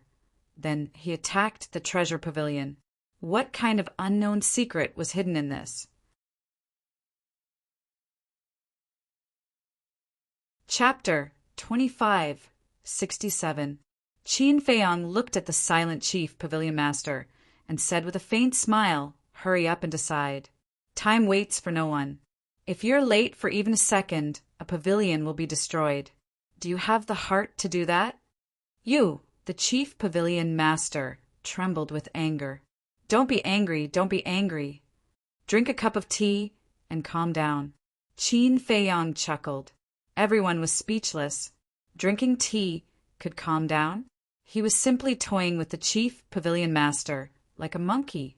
However, this person's courage and boldness were truly admirable. In fact, the student might even surpass the master. If Unbeaten were to compare with him, there was no comparison at all. Although Unbeaten founded the dragon-slaying palace, he had never brazenly sat here in front of Yi Zhong and the chief pavilion master. Not to mention toying with the chief pavilion master. The chief pavilion master said, Aren't you afraid that I'll kill them? Afraid? Why should I be afraid? If you really dare to kill them, why did you imprison them? Believe it or not, if you dare to touch a single hair on them, not only me, but even the two ancestors won't let you go. Don't you have this bit of awareness? Qin Feiyong snickered. The chief pavilion master was extremely angry, but there was nothing he could do. Although Qin Feiyong was the young master of the dragon-slaying palace and could be considered a member of the dragon-slaying palace, she, a dignified sovereign, seemed to be worthless in front of Qin Feiyong. The most hateful thing was he actually sent people to destroy her treasure pavilion. Not to mention anything else, they were in the same camp after all. Couldn't they discuss things? Take your time to think about it. I'm not in a hurry. Qin Feiyong held the teacup and tasted the tea by himself. His face was full of enjoyment as he said with a smile, Chief Pavilion Master, the taste of this tea is really amazing. I suddenly want some. Can you give it to me? If Yi Zhong was willing to give him some, Qin Feiyong wouldn't have to worry so much about it in the future. When Yi Zhong asked, he would say that he gave it to him. In your dreams, Yi Zhong snorted coldly. Qin Feiyong shook his head helplessly and said, Is your prejudice against me that big? This old man doesn't seem to be that close to you. Yi Zhong snorted through his nose. That's sad. Looks like I really need to have a good chat with that disciple of yours.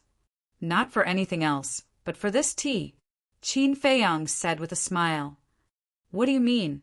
Yi Zhong's gaze darkened. Wasn't this tea given to you by your disciple? Something's not right. He gave it to your father, and he even gave him a whole jar. You got these tea leaves from your father. Am I right? Qin Feiyong smiled faintly. You're spying on me. Yi Zhong stood up and glared at Qin Feiyong. No. Spying on me doesn't sound good. You should understand that I'm concerned about you. Qin Feiyang waved his hand. Concerned? Yi Zhong was burning with anger. The chief pavilion master rolled his eyes and looked at Yi Zhong. Why don't we join forces and call Long Zun and the others over to kill him? Join forces? Qin Feiyang laughed and said sarcastically, hell is about to open. Do you think Chief Pavilion Master Yi will do such a risky thing now? Yi Zhong also looked at the Chief Pavilion Master coldly and pretended not to hear anything. The Chief Pavilion Master couldn't help but frown. Qin Feiyang said again, but you're really ridiculous. You're the supreme sovereign of the Dragon Slayer Palace. But you actually want to join forces with the dragons. Kid, don't be too arrogant.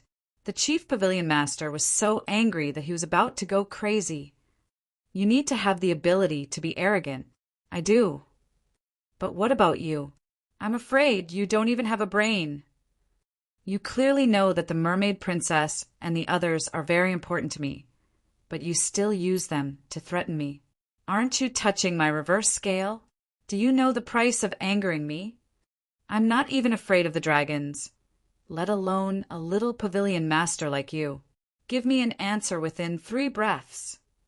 Otherwise, even if you invite the 2 ancestors, you won't be able to change my mind. Qin Feiyang shouted secretly. The chief pavilion master gnashed his teeth. He was getting more and more arrogant. He didn't take her, a supreme sovereign, seriously at all. 3. Qin Feiyang drank his tea and slowly transmitted his voice. 2. 1. When he said 1, Qin Feiyang slowly put down his teacup, and a trace of killing intent appeared in his eyes. The chief pavilion master's eyelids twitched. Qin Feiyang turned to look at Fu Tu and said with a smile, Let the sunset divine bow and the others kill. Boom! As soon as these words came out, the chief pavilion master felt as if she had been struck by lightning, and her face couldn't help but turn pale. She originally thought that Qin Feiyang was just scaring her and didn't take it seriously, but she didn't expect that. He really wanted to completely destroy the treasure pavilion. Then again, she didn't know Qin Feiyang at all. He didn't cause trouble, but he wasn't afraid of trouble either. If he was provoked, he would follow even the heavens. Okay, the artifact spirit laughed. The chief pavilion master shivered and quickly said secretly, Stop, I promise you. The corners of Qin Feiyang's mouth lifted slightly, and he waved his hand to stop Fu Tu.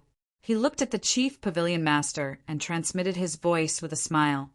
I thought you had more backbone, but it turns out that you're just like this. Being humiliated again and again, the chief pavilion master couldn't help but have a trace of resentment in her eyes. Although these words were secretly transmitted and were not known to others, one must know that with her status and strength, she had never been in such a difficult position before. I'll go to the Dragon Slayer Palace and release them. You also immediately tell Hui and the Sunset Divine bow to stop. The chief pavilion master said secretly, Of course. Tell them that I'll be waiting for them at Black Tortoise Mountain outside the city. Qin Feiyang transmitted his voice. Okay.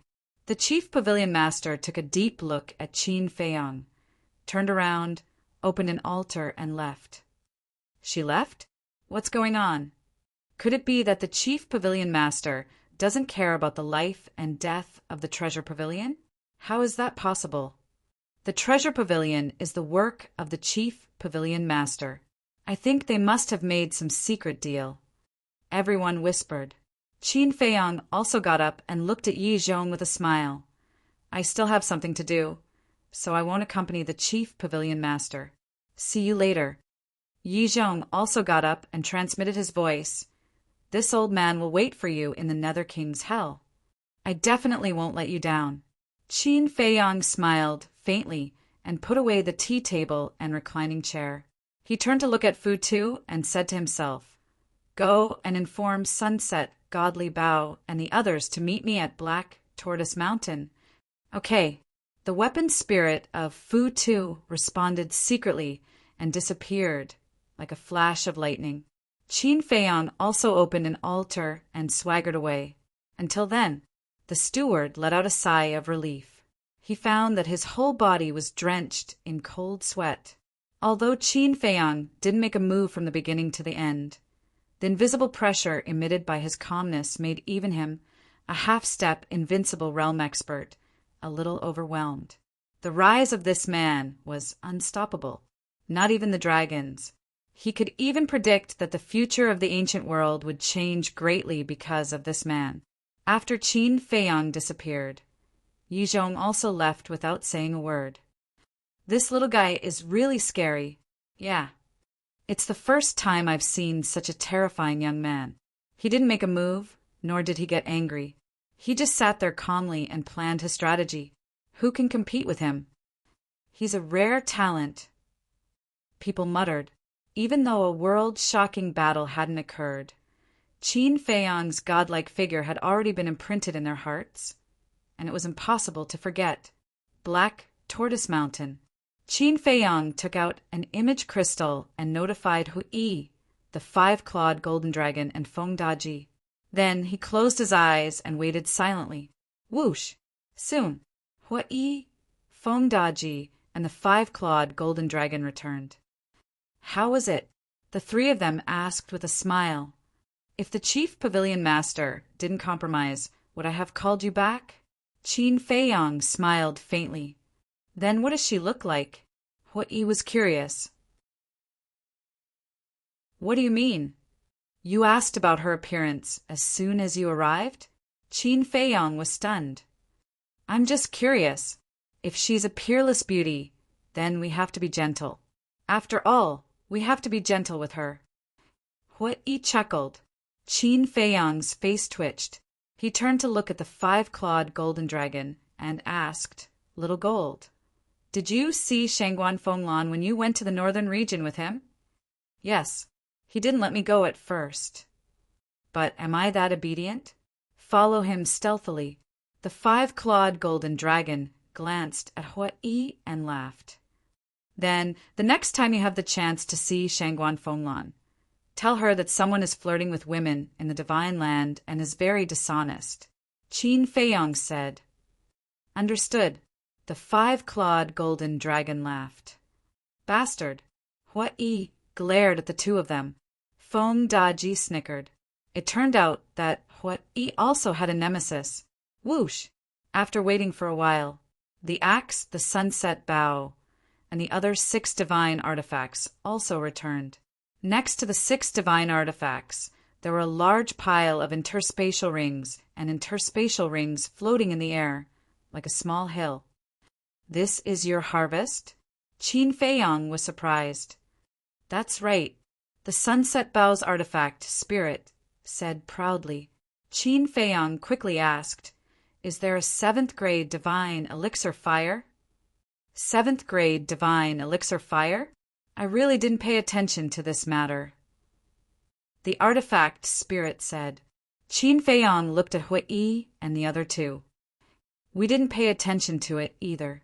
After we caught them all, we rushed to the next city. But I don't think there is a 7th grade elixir fire. Even if there is, it's with the chief pavilion master. Feng Daji said. Qin Feiyang nodded. Last time, the treasure pavilion's manager said that the highest grade of elixir fire and elixir furnace was 8th grade divine elixir fire.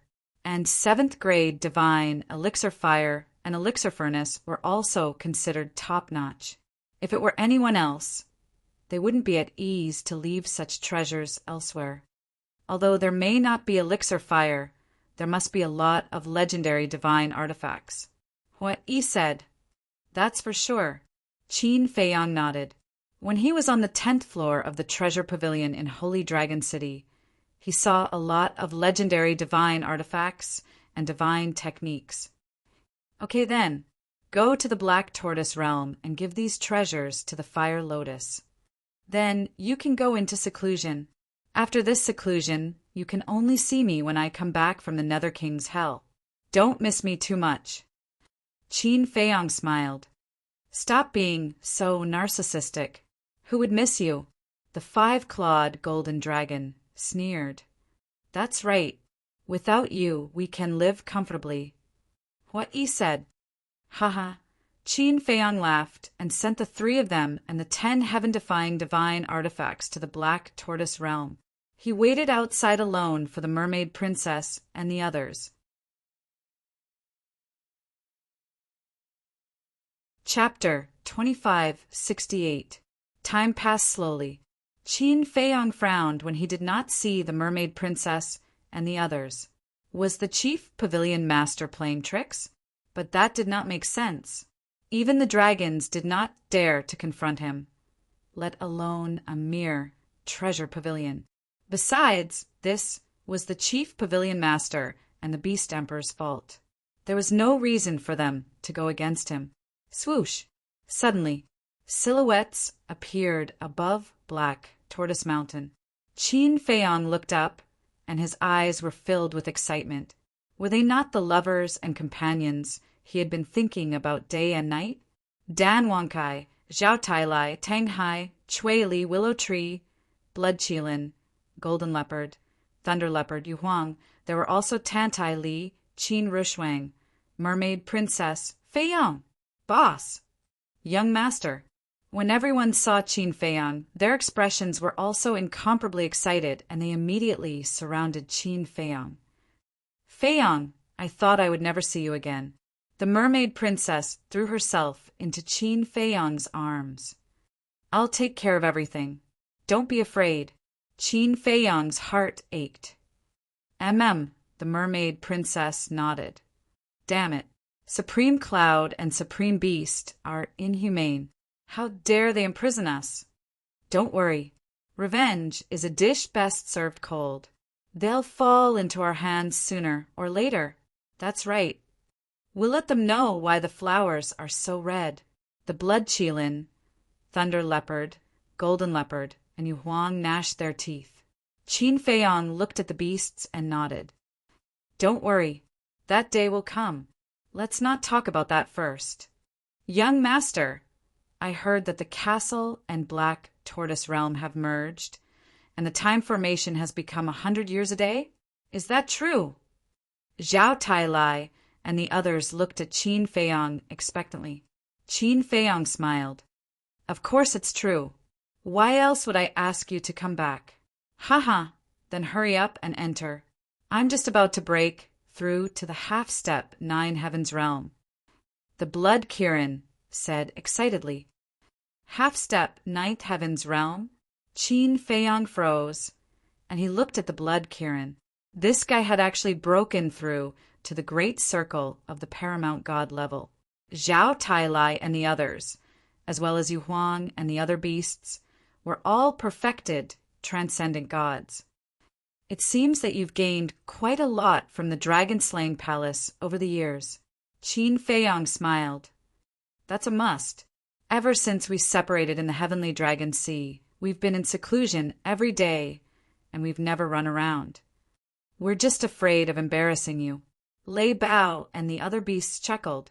Qin Feiyong couldn't help but shake his head and laugh. Feiyong, I'm really sorry. I didn't protect them well. Tantai Li looked at Qin Feiyong with an apologetic expression. Great-grandmother, this has nothing to do with you. The fault lies with the chief pavilion master and the Beast Emperor. Selfishness and jealousy are too strong. Hold on, the Cloud Sovereign and the Beast Emperor you mentioned just now. Could it be them? Qin Feiyong asked. Yes. Tantai Li nodded. Qin Feiyong snorted coldly. These two are not qualified to be on the same level as the two ancestors, but they are the sovereigns of the dragon-slaying palace after all. Both of your ancestors hoped that we could bury the hatchet and bury the hatchet. Don't affect the development of the dragon-slaying palace. Your two ancestors also asked me to apologize to you on their behalf for not telling you at the first moment. Tantai Li said, I'm not such a calculative person. As long as you're fine, anything can be discussed. Besides, they've paid a heavy price this time. Qin Feiyang smiled. Needless to say, the treasure pavilion's reputation was damaged, and they'd lost a lot of treasures. As for the Beast Emperor, his physical body was destroyed, and his soul was destroyed. For a supreme expert, like the Beast Emperor, it wasn't just a great loss of vitality, but it was almost fatal. It would take tens of thousands of years just to rebuild his physical body and condense his soul. Tens of thousands of years was a long time for an imperishable realm expert. Tantai Li heaved a sigh of relief when she heard Qin Feiyang's reply. Qin Feiyang suddenly looked at Qin Rushuang and then at Tantai Li. He teased, "Great-grandmother, I'm surprised. Why are you and your mother here? Why? Can't we come?" Qin Rushuang raised her eyebrows. "Yes, of course you can. I'm just a little curious. Why don't you stay with your ancestors?" Qin Feiyang said, "This is why your ancestors asked us to come." After this incident, they realized that leaving us in the dragon-slaying palace wasn't the safest way. So they asked us to come to you. Actually, before entering the dragon-slaying palace, I didn't expect the situation to be so complicated. Tantai Li sighed. "We're all family. Isn't it too serious to say that we'll come to you? My door is always open for you. As for the dragon-slaying palace, I think that indecisiveness will only lead to trouble. My two ancestors should be more decisive." Qin Feiyang said, "If they continued to let these two ambitious people stay in the dragon-slaying palace, something would happen sooner or later. It's not as simple as you think. Your ancestors have their concerns too. They asked Supreme Cloud and Supreme Cloud to join the dragon-slaying palace because they were like-minded. But who would have thought that after the dragon-slaying palace finally stabilized, they would want to seize power again? Supreme Cloud and Supreme Cloud know the dragon-slaying palace like the back of their hands. If we push them to the dragon side now, it will do us no good at all. Besides, the dragon-slaying palace can't do without their support now, especially Supreme Cloud." As the chief pavilion master of the treasure pavilion, she contributed more than anyone else when the dragon-slaying palace was first established, because she basically provided all the resources the dragon-slaying palace needed. So what your two ancestors mean is to try to stabilize them and persuade them to truly be of one mind with us. Tantai Li said, "I'm afraid it'll be difficult." Qin Feiyang shook his head and sighed. "Where there's a will, there's a way," Tantai Li said with a smile. Qin Feiyang pondered for a while and said, "If my two ancestors really want to keep them, then there's only one choice, and that is to control them by force." "Control them?" Tantai Li was stunned for a moment, then shook her head and smiled bitterly. It was indeed this kid style. "We'll talk about this later. Let's go. I'll bring you to see the current black tortoise world." Qin Feiyang smiled. Boom! However, before he finished speaking, a monstrous, murderous aura suddenly surged in the sky above. Following closely, a world-destroying divine power descended from the sky and blasted toward Qin Feiyang and the others below. "Someone's there." Qin Feiyang and the others were shocked. At the same time, a wave of pressure surged over, and the group of people was immediately imprisoned in the void. This pressure, it's a supreme expert. Qin Feiyang's expression changed. The sudden arrival of the pressure and the sudden appearance of the divine power. This was obviously a carefully planned murder. They wanted to kill all of them here. "Who is it?" Qin Feiyang roared in his heart. However, he was unable to break free from the confinement of the pressure, and he couldn't even enter the ancient castle or the black tortoise world. The divine power was aggressive, like the might of the heavens. Everyone couldn't help but feel despair. "I can't die. Everyone can't. Break for me." Qin Feiyang struggled frantically. However, the pressure was beyond his imagination. No matter how hard he tried, he couldn't break it. They could only watch helplessly as the divine power blasted toward them. "If you want to kill him, do you have my permission?" But suddenly, A tender voice sounded. Following closely, a little boy who looked like a porcelain doll appeared in front of Qin Feiyang. Qin Feiyang was overjoyed. Wasn't this the little boy? Clang! The little boy raised his hand and waved. The axe, the sunset bow, and other 11 heaven, defying divine weapons all appeared in an instant. At that moment, the 11 heaven defying divine weapons released a destructive aura that surged toward the divine power. With a loud bang, the divine power immediately disintegrated. The pressure that imprisoned Qin Feiyang and the others also dissipated in an instant.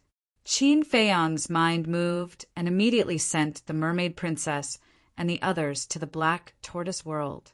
Then he grabbed the axe and soared into the sky. Immediately, he saw a black figure darting into the distant forest like lightning, disappearing without a trace. Where do you think you're going? Qin Feiyang immediately prepared a chase. Don't chase. The other party came prepared and won't give you a chance, the little boy said. Qin Feiyang clenched his hand and finally put away his killing intent. He lowered his head to look at the little boy and said, "Thank you." If the little boy hadn't appeared in time, he and the mermaid princess and the others would definitely not have been spared. The little boy waved his little hand and asked, "Do you know who it is?" This aura is very unfamiliar. Qin Feiyang frowned and suddenly looked at the little boy and asked, "Wait, how did you come out?" Nonsense. Even you can freely enter and exit the black tortoise world, let alone me. The little boy rolled his eyes. Qin Feiyang paused and frowned. What role do you play in the black tortoise world? He had always thought that he was the only one in the world who could freely enter and exit the black tortoise world. Me. It's a secret. The little boy grinned and disappeared without a trace. Qin Feiyang scratched his head and followed into the black tortoise world. He saw the mermaid princess and the others gathered in front of the castle gate with lingering fear. "Feiyang, are you okay?" Tantai Li asked with concern. "I'm fine." Qin Feiyang shook his head and scanned everyone. Seeing that everyone was fine, he let out a sigh of relief and asked, "Did you see that divine power just now?" No. The group shook their heads. Since it was a premeditated sneak attack, he definitely wouldn't have given you the chance to see through his identity. But it's not hard to guess. Who knows that we're in the Black Tortoise Mountain?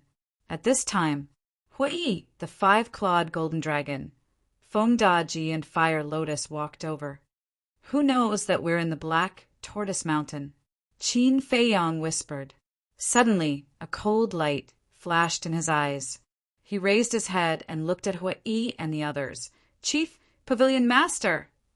Because at that time he only told the Chief Pavilion Master that he would meet up with the Mermaid Princess and the others at the Black Tortoise Mountain. That's right. This woman is not ordinary vicious. In the blink of an eye, she planned such a terrifying murder.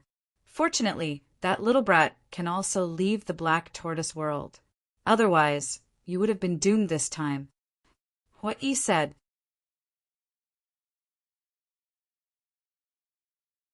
Chapter 2569. I'm going to send a message to my father. We can't let such a sinister person live. Qin Rishuang said angrily, "We can't let this go so easily. It's already too much for them to spy on us and imprison us in the Dragon Slayer Palace. Now they want to kill us. They're so vicious. They'll only be a disaster if they stay in the Dragon Slayer Palace."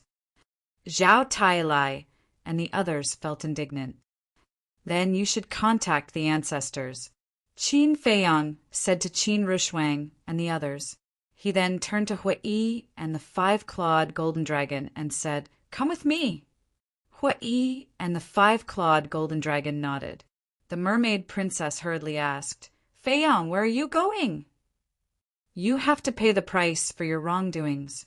Qin Feiyang smiled coldly and left the Black Tortoise realm with Hui and the 5-clawed golden dragon.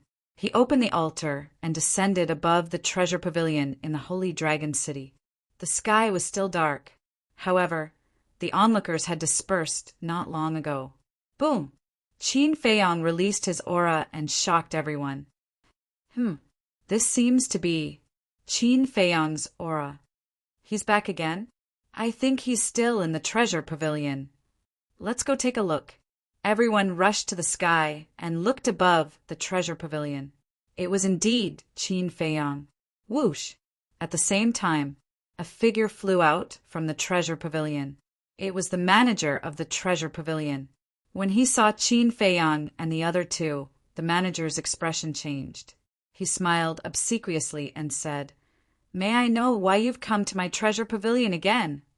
Qin Feiyang glanced at the manager and said, "Raise this place to the ground." What? The manager's expression changed. The 5-clawed golden dragon immediately attacked. "Get out of the treasure pavilion." The manager quickly retreated to the side and shouted at the treasure pavilion below. Although the treasure pavilion was closed, there were guards guarding it at all times. If he didn't warn them, these guards would definitely die. Whoosh! As soon as the manager finished speaking, more than a dozen guards rushed out of the treasure pavilion. Boom! As soon as the guards left, the treasure pavilion collapsed. "Qin Feiyang, don't go too far." Seeing this scene, the manager of the treasure pavilion roared furiously. "The one who has gone too far is your chief pavilion master. Today, I will make the treasure pavilion disappear from the divine prefecture. Let's go to the next place." Qin Feiyang's eyes darkened. He opened the altar and brought Hui and the 5-clawed golden dragon away. What the hell is going on? The manager of the treasure school was burning with anxiety. He took out an image crystal and sent a message to the chief pavilion master. What? He's back. The chief pavilion master was enraged when he heard this. Yes, I wonder which city they went to.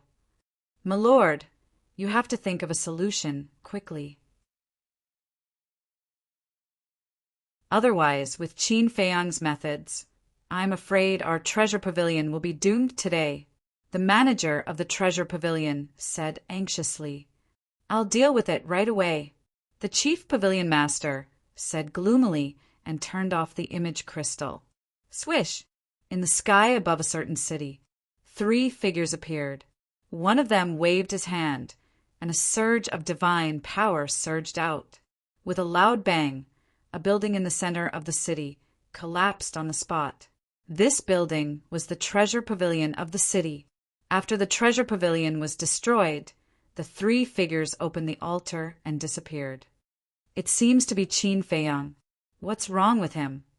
Didn't I hear that his grudge with the treasure pavilion has been resolved? Why is he attacking the treasure pavilion again?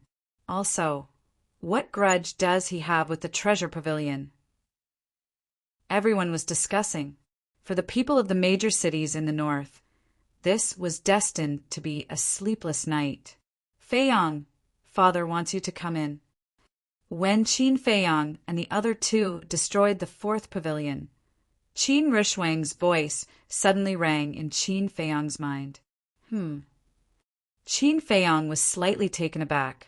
He brought Hui and the 5-clawed golden dragon into the ancient castle and saw that everyone was gathered in the castle hall. In the void, 3 figures were suspended. They were Qin Batian and Lu Zhangyang, the chief pavilion master. The chief pavilion master's face was still as unrecognizable as before. As soon as Qin Batian saw Qin Feiyang appear, he immediately said, Feiyang, this is a misunderstanding. Misunderstanding? Qin Feiyang raised his eyebrows and pointed at the chief pavilion master's shadow. She's the only one who knows that I'm at Black Tortoise Mountain. Who else could it be? Don't get too excited. Listen to me. When you destroyed the treasure pavilion, Lu Zhengyang and I also secretly went to Black Tortoise Mountain. Judging from the remnant divine power aura, this person is not from the Dragon Slayer Palace. Qin Batian said, Of course he's not from the Dragon Slayer Palace, because he's one of her people. Qin Feiyang pointed at the chief pavilion master angrily. Qin Feiyang, don't slander me. Although I do hate you, I won't resort to such despicable tricks. The chief pavilion master said angrily. You even spied on Zhao Tai Lai and the others. What else can't you do? Qin Feiyang sneered. I didn't do it, so I didn't do it, the chief pavilion master said. Feiyang, calm down first.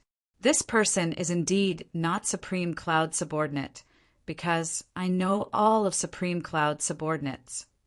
Qin Batian shook his head. What if this person has changed her appearance? Maybe it's even her. Because we haven't seen this person's true face, Qin Feiyang said. Appearance can be changed, but the aura of divine power can't be changed.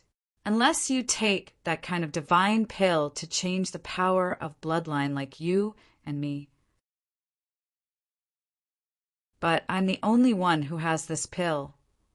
And I've never given this pill to anyone except you. You can't be suspecting that I'm the one who wants to kill you, right? Qin Batian said. Qin Feiyang frowned and said, Are you sure that I'm the only one you've given this kind of pill to?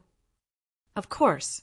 I've only refined a total of 3 pills since it was developed. I've taken 2 and you've taken 1. Who else would have 1? Qin Batian smiled helplessly. Then Qin Feiyang frowned, looked at the chief pavilion master and asked, It's really not you? Nonsense. You're the descendant of Qin Batian and Lu Zhangyang. Tantai Li and her daughter are Qin Batian's wife and daughter.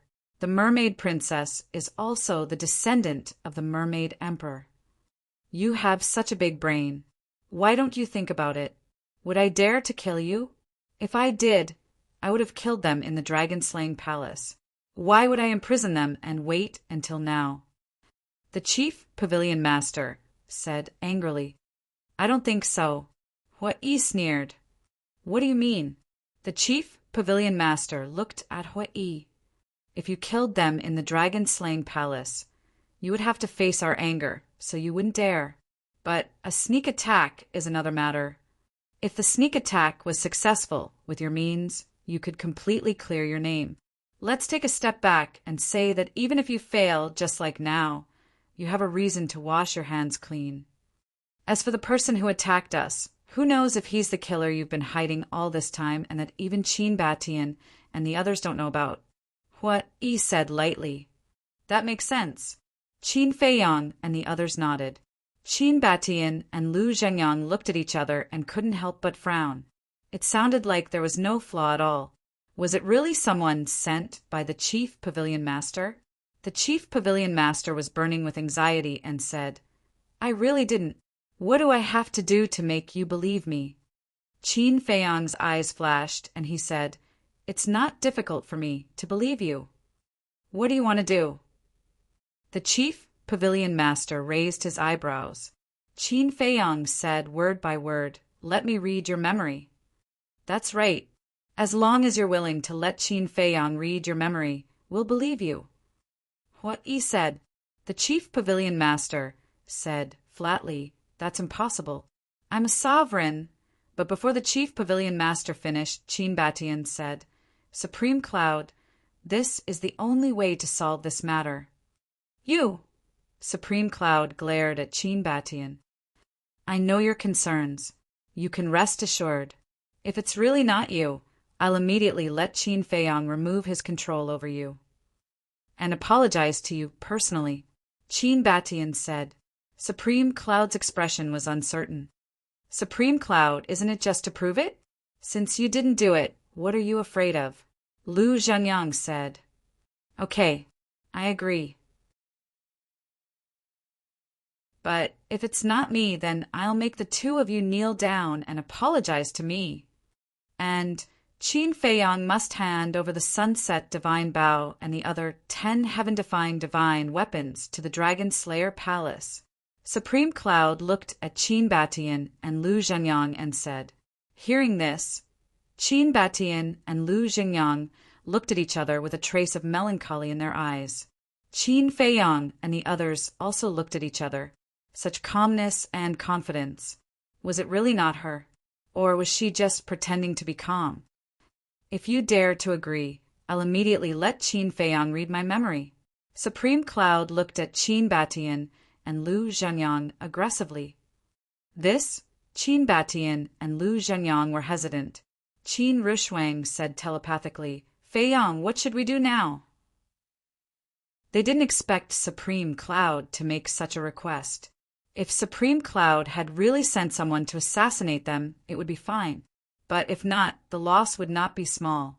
Besides, the reason the Sunset Divine Bow and other divine artifacts followed Qin Feiyang was because of the origin of the Black Tortoise world. They themselves would not agree to join the Dragon Slayer Palace, but they were extremely unwilling to give up on Supreme Cloud's memory. Phew! Qin Feiyang took a deep breath and looked at Supreme Cloud. Don't make things difficult for our ancestors. If it's really not you, I'll kneel and kowtow to you in apology. All right, Supreme Cloud nodded and asked, then what about the 10 divine artifacts? I really can't agree to let the 10 divine artifacts join the Dragon Slayer Palace, because they are unwilling to join the Dragon Slayer Palace. You know the temper of divine artifacts. If you force them, it will only be counterproductive, but you can change your request. As long as I can do it, I'll agree. Qin Feiyang said. Supreme Cloud shook his head. I only want the 10 divine artifacts. No discussion. Are you deliberately making things difficult for Qin Feiyang? Are you doing this because you have a guilty conscience? Are you trying to use this to make us give up the idea of reading your memory? Hua Yi sneered. I didn't do it. What's there to be guilty about? In short, as long as you agree to my conditions, I'll let you read my memory without a word. I won't resist. Supreme Cloud said faintly.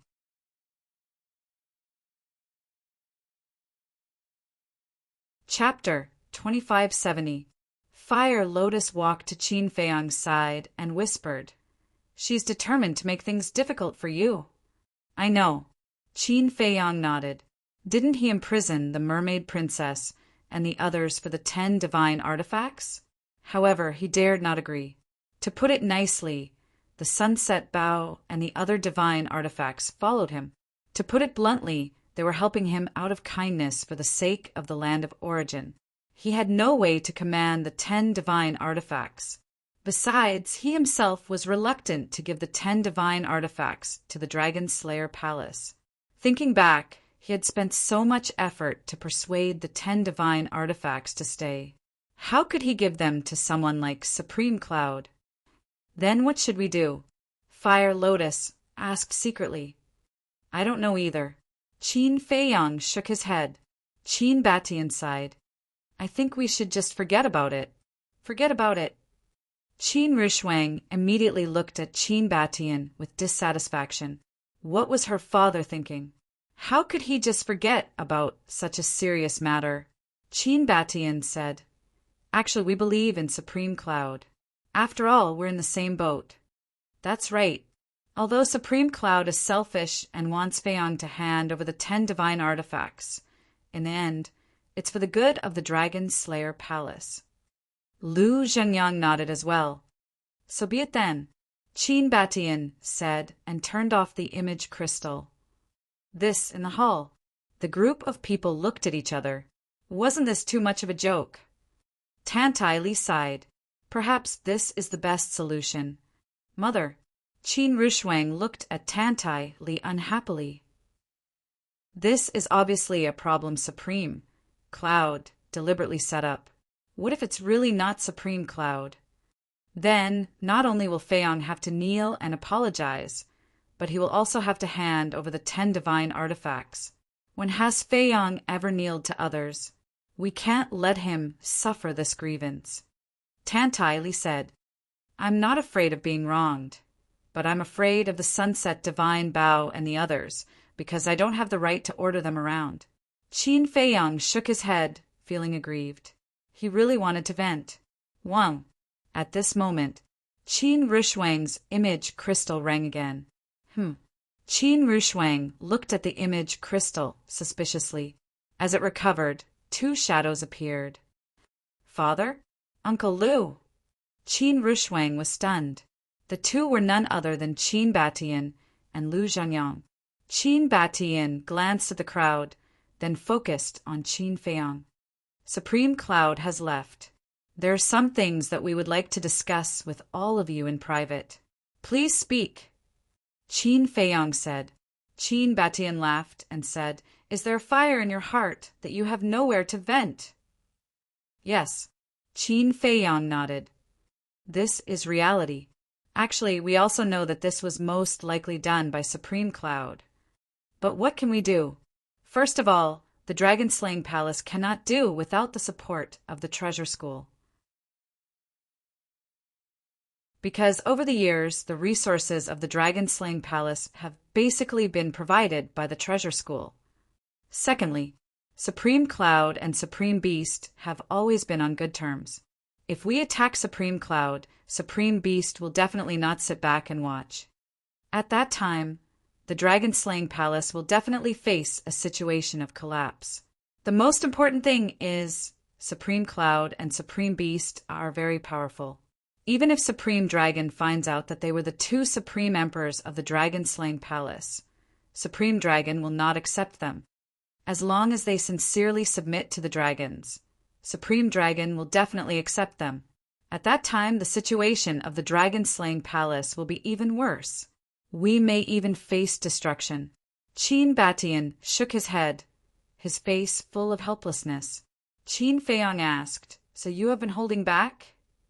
Otherwise, Qin Batian asked. Qin Feiyang was silent.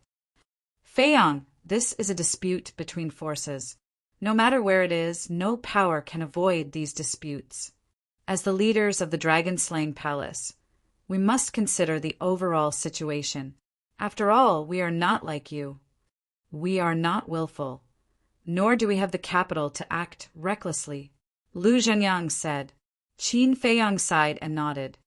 "All right, let's put this matter aside for now." "No need to put it aside." Lu Zhengyang shook his head. Qin Feiyang looked at Lu Zhengyang in surprise. "We are us and you are you. Don't worry about us. Do what you have to do.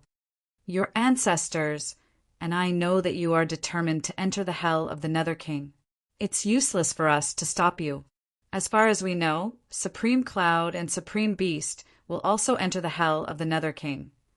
At that time, no one will care what you do in the hell of the Nether King. You can do whatever you want." Lu Zhengyang said with a smile. "I see." Qin Feiyang nodded and said with a smile, "So the two of you are also scheming." "Brat, how can you say that? What are we scheming?" Qin Batian and Lu Zhengyang glared at Qin Feiyang. No, as long as I understand." Qin Feiyang waved his hand. "All right then, be careful," Qin Batian warned. Qin Feiyang said with a smile, "Don't worry, I will not let anything happen to great-grandmother." "You're getting more and more improper." Qin Batian rolled his eyes at Qin Feiyang and then looked at Tantai Li. "As an elder, sometimes you should discipline him. Don't be too indulgent." Tantai Li shook her head and laughed. "All right then, take care." After Qin Batian finished speaking, he decisively switched off the image crystal without the slightest hesitation. Zhao Tailai retracted his gaze and looked at Qin Feiyang, asking suspiciously, "Young lord, what do the two of them mean?" "You still don't understand? They mean to let Supreme Beast and Supreme Cloud stay in the hell of the Nether King forever," Qin Feiyang said. "This." Zhao Tailai was dumbfounded. "How is it? The means of these two ancestors are quite terrifying," Qin Feiyang said with a smile. "But is there a difference?" Zhao Tailai was doubtful. "Of course there is a difference. Our ancestors' biggest concern is the resources provided by the Treasure Pavilion.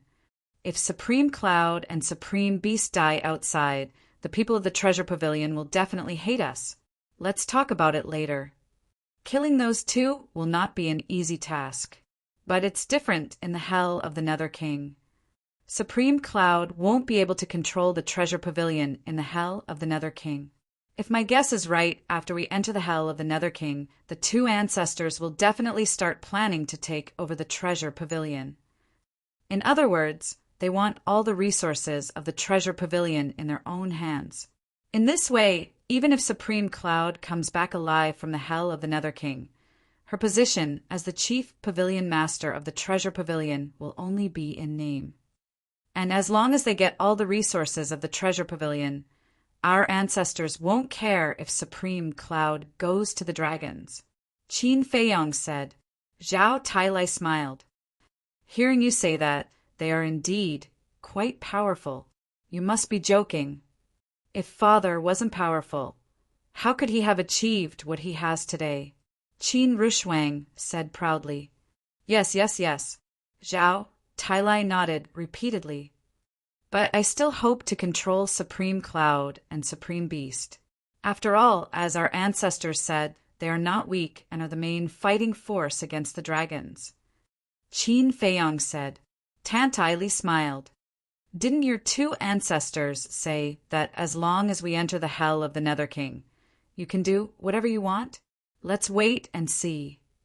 Try your best to control them if you can, and kill them if you can't. Qin Feiyong said. What? He asked. But will Supreme Beast enter the hell of the Nether King? Yes. Supreme Beast's body and soul have been destroyed, and he only has a strand of consciousness left. I'm afraid he won't dare to take the risk. The five-clawed golden dragon said. That depends on how much he hates me. If he really hates me, he will go in. Even if he doesn't go in, as long as he can get rid of Supreme Cloud, it's still not bad. Qin Feiyong smiled faintly. Everyone nodded. Qin Feiyong sighed and looked at everyone. All right then, you guys go ahead and cultivate. I'll return to the Dragon God Palace first. Wait. Let's refine the Yin-Yang Chaos Pill and Supreme Nirvana Pill first, the Blood Kirin hurriedly said. So anxious? Qin Feiyong was stunned. Of course. The Blood Kirin nodded. All right then. After refining these pills, I'll return to the Dragon God Palace. Qin Feiyong smiled and turned to look at Hulian. He said, Help me prepare the medicinal ingredients. At the same time, the Dragon God Palace. Where's Li Buer? Is he not back yet? In the valley. Yi Zhong looked at Qin Feiyong's cave residence angrily. No. Next to him. Yi Shuer shook her head. Yi Zhong said angrily, What the hell is this bastard doing? What's wrong? Yi Shuer looked at Yi Zhong suspiciously. You don't know, but Qin Feiyong has his eyes on him now, so no matter what, we can't let him sneak into the hell of the Nether King. Yi Zhong said in a deep voice. Yi Shuer was stunned and wondered. Why would Qin Feiyong have his eyes on him? Nonsense. This kid is causing trouble every day. How can he not be targeted by Qin Feiyong? Yi Zhong's face was full of anger. Yi Shuer covered her mouth and laughed. This is a good thing. At least it proves that Li Buer is indeed a talent. A good thing. Yi Zhong looked at Yi Shuer speechlessly and said, Also you, your great-grandfather and second-grandfather can't stay at home and the Dragon God Palace. Yi Shuer was stunned and frowned. Don't tell me that Qin Feiyong has his eyes on us too? What else? This Qin Feiyong knows our family situation like the back of his hand. He even knows about Li Buer giving us tea leaves. Yi Zhong said. So powerful? Yi Shuer was shocked. So this old man has decided to send you to Divine Dragon Island later. Divine Dragon Island is the safest place now. This old man has already discussed with Revered Dragon, and he has agreed.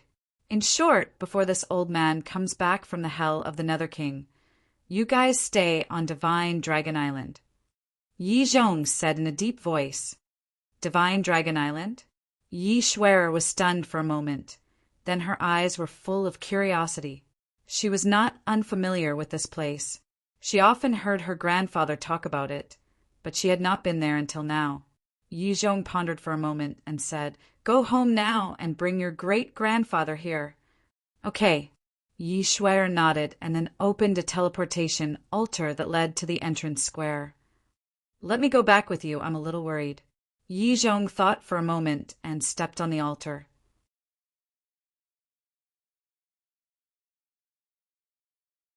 Chapter 2571. When Yi Zhong brought Yi Shuai back home, he explained the situation to the old man and asked Yi Shuai to clean up. Yi Zhong took out the image crystal and contacted Yi Qing. In the castle, on the second floor, in a cultivation room, Yi Qing took out the image crystal, suspiciously. Big brother. Looking at Yi Zhong's shadow, Yi Qing was a little stunned. At this time, shouldn't Big Brother be preparing to open the Nether King's hell? Why did he still send him a message? Yi Zhong said, Go home immediately, I'll wait for you at home.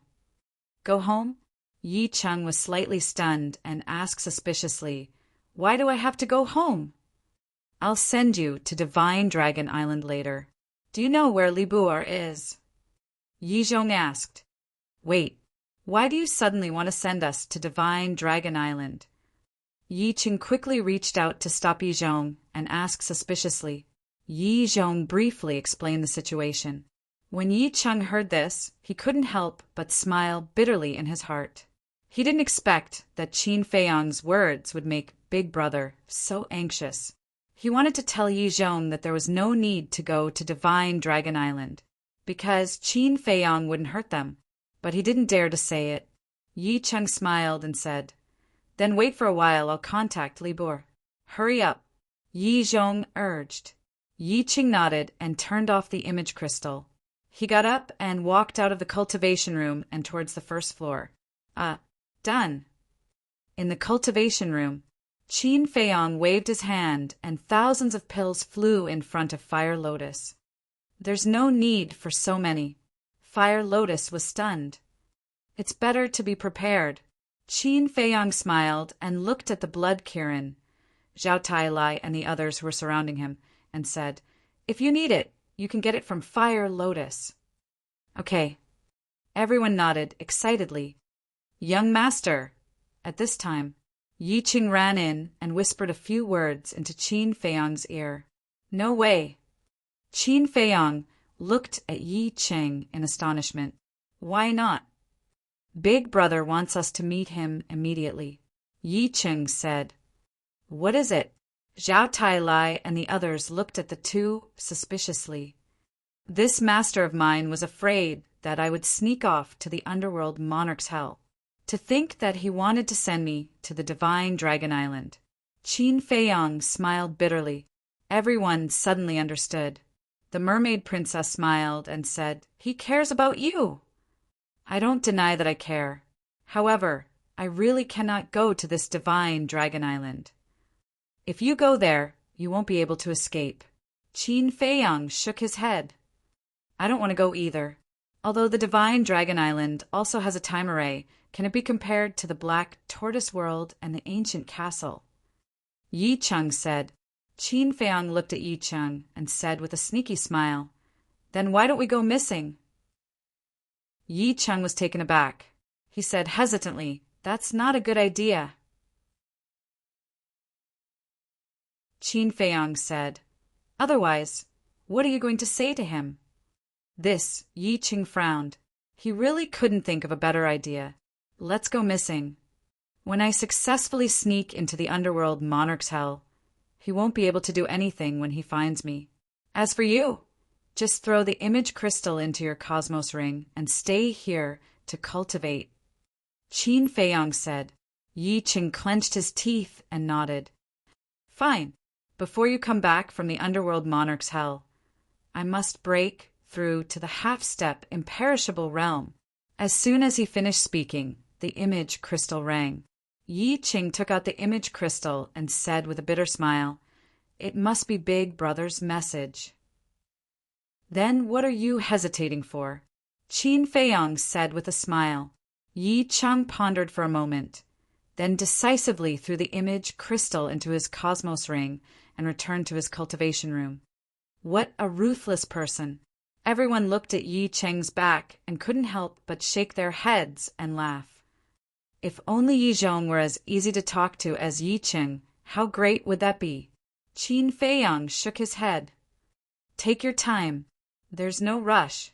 Fire Lotus said with a smile.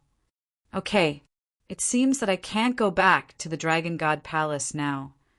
Qin Feiyang pondered for a moment, then looked at everyone and said, I'll refine some more life-saving pills. You can go out. Then he looked at Fire Lotus and said with a smile, Help me prepare the herbs for the Divine Life Pill. Everyone turned and left the cultivation room. Fire Lotus quickly took out a Cosmos bag and handed it to Qin Feiyang. Next, Qin Feiyang focused on refining pills. Grandpa, we're done. Yi Shui, and the linen-clothed old man came out of the wooden building and smiled at Yi Zhong, who was standing in the courtyard. But Yi Zhong didn't seem to hear it. Grandpa. Yi Shui, walked forward and looked at Yi Zhong suspiciously. Ah. Yi Zhong came back to his senses and looked at the two of them. Are you done? Yes. Yi Shui nodded. The linen-clothed old man looked at Yi Zhong and asked, You look uneasy. Did something happen? No. Yi Zhong shook his head and frowned. It's Yi Qing and Li Bu. What the hell are they doing? How did second grandpa offend you again? Yi Shui said. I just sent him a message, and he said that he would be back immediately. But in the blink of an eye, he ignored me? Yi Zhong said. How is that possible? Let me try. Yi Shui. I didn't believe it and took out the image crystal. But after a while, Yi Qing didn't respond. This Yi Shui couldn't be stunned. The linen-clothed old man said worriedly, Could something have happened? How is that possible? He was fine just now. I think Yi Qing must have been led astray by Li Bu and teamed up to fool me. Yi Zhong said angrily. Cough, cough. Grandpa, don't always say that about him. Li Bu is actually quite good. Let's talk about it later. Second grandpa is already so old. Does he need Li Bu to lead him astray? Yi Shui was speechless. Now, she felt that in her grandfather's eyes, Li Bu could lead everyone astray. You're still speaking up for him? Yi Zhong glared at Yi Shui. Yi Shui smiled embarrassedly and said, Don't be angry. What should we do now? Yi Zhong pondered for a while and put away the image crystal. He said helplessly, I'll send you guys to Divine Dragon Island first. What about Li Bu? And second grandpa? Yi Shui said. Li Bu, I'm already sure that he wants to fish in troubled waters and enter hell. As for your second grandpa, he might have been instigated by Li Bu. I'll send you guys to Divine Dragon Island first, then go to the plains to take a look. I don't believe that I can't find them. Yi Zhong snorted coldly. Then he activated an altar and disappeared with the two of them. After daybreak, Yi Zhong really went to the plains personally to patrol. Outside the plains, there was a sea of people. But because there were too many people, he couldn't confirm them one by one. Soon, he turned around and left with a stomach full of anger. Another day passed. Early in the morning, there were even more people gathered outside the plains. Because today was the day that hell would open. At a glance, the sea of people was endless. Everyone looked at the plains, their hearts filled with anticipation. In the crowd, there were two inconspicuous old men in black. They had white hair and a walking stick in their hands. In the arms of one of the old men, there was even a small golden wolf. If Yi Zhong can still recognize us after we've disguised ourselves like this, then he really has discerning eyes. Before entering hell, anything can happen. We can't be careless. That's right. These two people were Qin Feiyang and Madman. As for the small golden wolf, it was the white-eyed wolf. Since coming to the ancient world, the white-eyed wolf had been cultivating in seclusion and rarely appeared. There were almost 0 people who knew of its existence. So, compared to Qin Feiyang and Madman, it was much safer and didn't need to be afraid of Yi Zhong's investigation. And before coming to the plains, Qin Feiyang had already sent Wang Qi, Lei Bing, and Jiang Dafei back. Lei Bing and Wang Qi had also broken through to the peak of the Nine Heavens realm. Madman suddenly pointed to the crowd on the left and said in a low voice, "Look at those people over there. They don't seem to be simple." Qin Feiyang looked over in surprise and saw 5 or 6 middle-aged men and women standing together in silence, and their auras were all concealed, making it difficult for people to see through them. And that old man over there, his cultivation is also unfathomable. I think he should be an imperishable realm expert. Madman pointed to a white-haired old man on the right. Imperishable realm. Qin Feiyang's heart skipped a beat, and he turned his head to look. The white-haired old man looked very ordinary and didn't have any companions beside him, but his expression was very calm. To be able to be so calm at this time, his cultivation must be extraordinary. I wonder how many imperishable realm experts came this time, Madman said telepathically. Then why are they hiding their cultivation? The white-eyed wolf was suspicious. Nonsense. Of course they are hiding their cultivation. That's because not everyone is related to the dragon race. They are also afraid of being targeted by the dragons. In short, their purpose of going to the Nether King's Hell is to find opportunities, and they don't want to have anything to do with anyone. They don't want to participate in any disputes, especially the dispute between the dragons and the dragon-slaying palace. Madman thought, if they want to be alone, then why are they going to the Nether King's Hell? The white-eyed wolf snorted. Qin Feiyang said, everyone has their own aspirations. We shouldn't force some things. That's right. This time when we enter the Nether King's Hell, we mustn't show off. We will hide under the umbrella of the dragons and slowly look for opportunities. Madman nodded. Whoosh! Suddenly, a group of people came from the Dragon God mountain range. These people were all wearing the clothes of the Dragon God Palace. Qin Feiyang even had an impression of some of their faces. They were the disciples of the Dragon God Palace and were also going to the Nether King's Hell. Of course, this was voluntary. As long as you are not afraid of death, it's up to you. Qin Feiyang glanced over and found that there were no less than 100,000 people. This number is just a drop in the ocean for the Dragon God Palace. It seems that most of the people in the Dragon God Palace are quite rational. Madman whispered. Qin Feiyang nodded. Whoosh!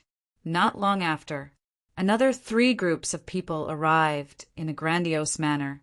Each side had no less than 100,000 people, and they were all wearing the clothes of the Dragon God Palace. Wait, I don't think I've seen them before. Qin Feiyang muttered. There was also a trace of suspicion in Madman's eyes. These people's cultivation wasn't low. Almost all of them were in the Nine Heavens realm. They seemed to be from the West, South, and East Divine Dragon Palace. Sure enough, the opening of the Nether King's Hell alarmed the entire Divine Land. Some people whispered. It turns out that they are from the West, South, and East Divine Dragon Palace.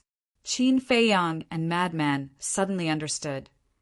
Aren't Wu Baichuan and Du Yuntian also going to the Nether King's Hell? Quickly find them. Where are they? Madman transmitted his voice.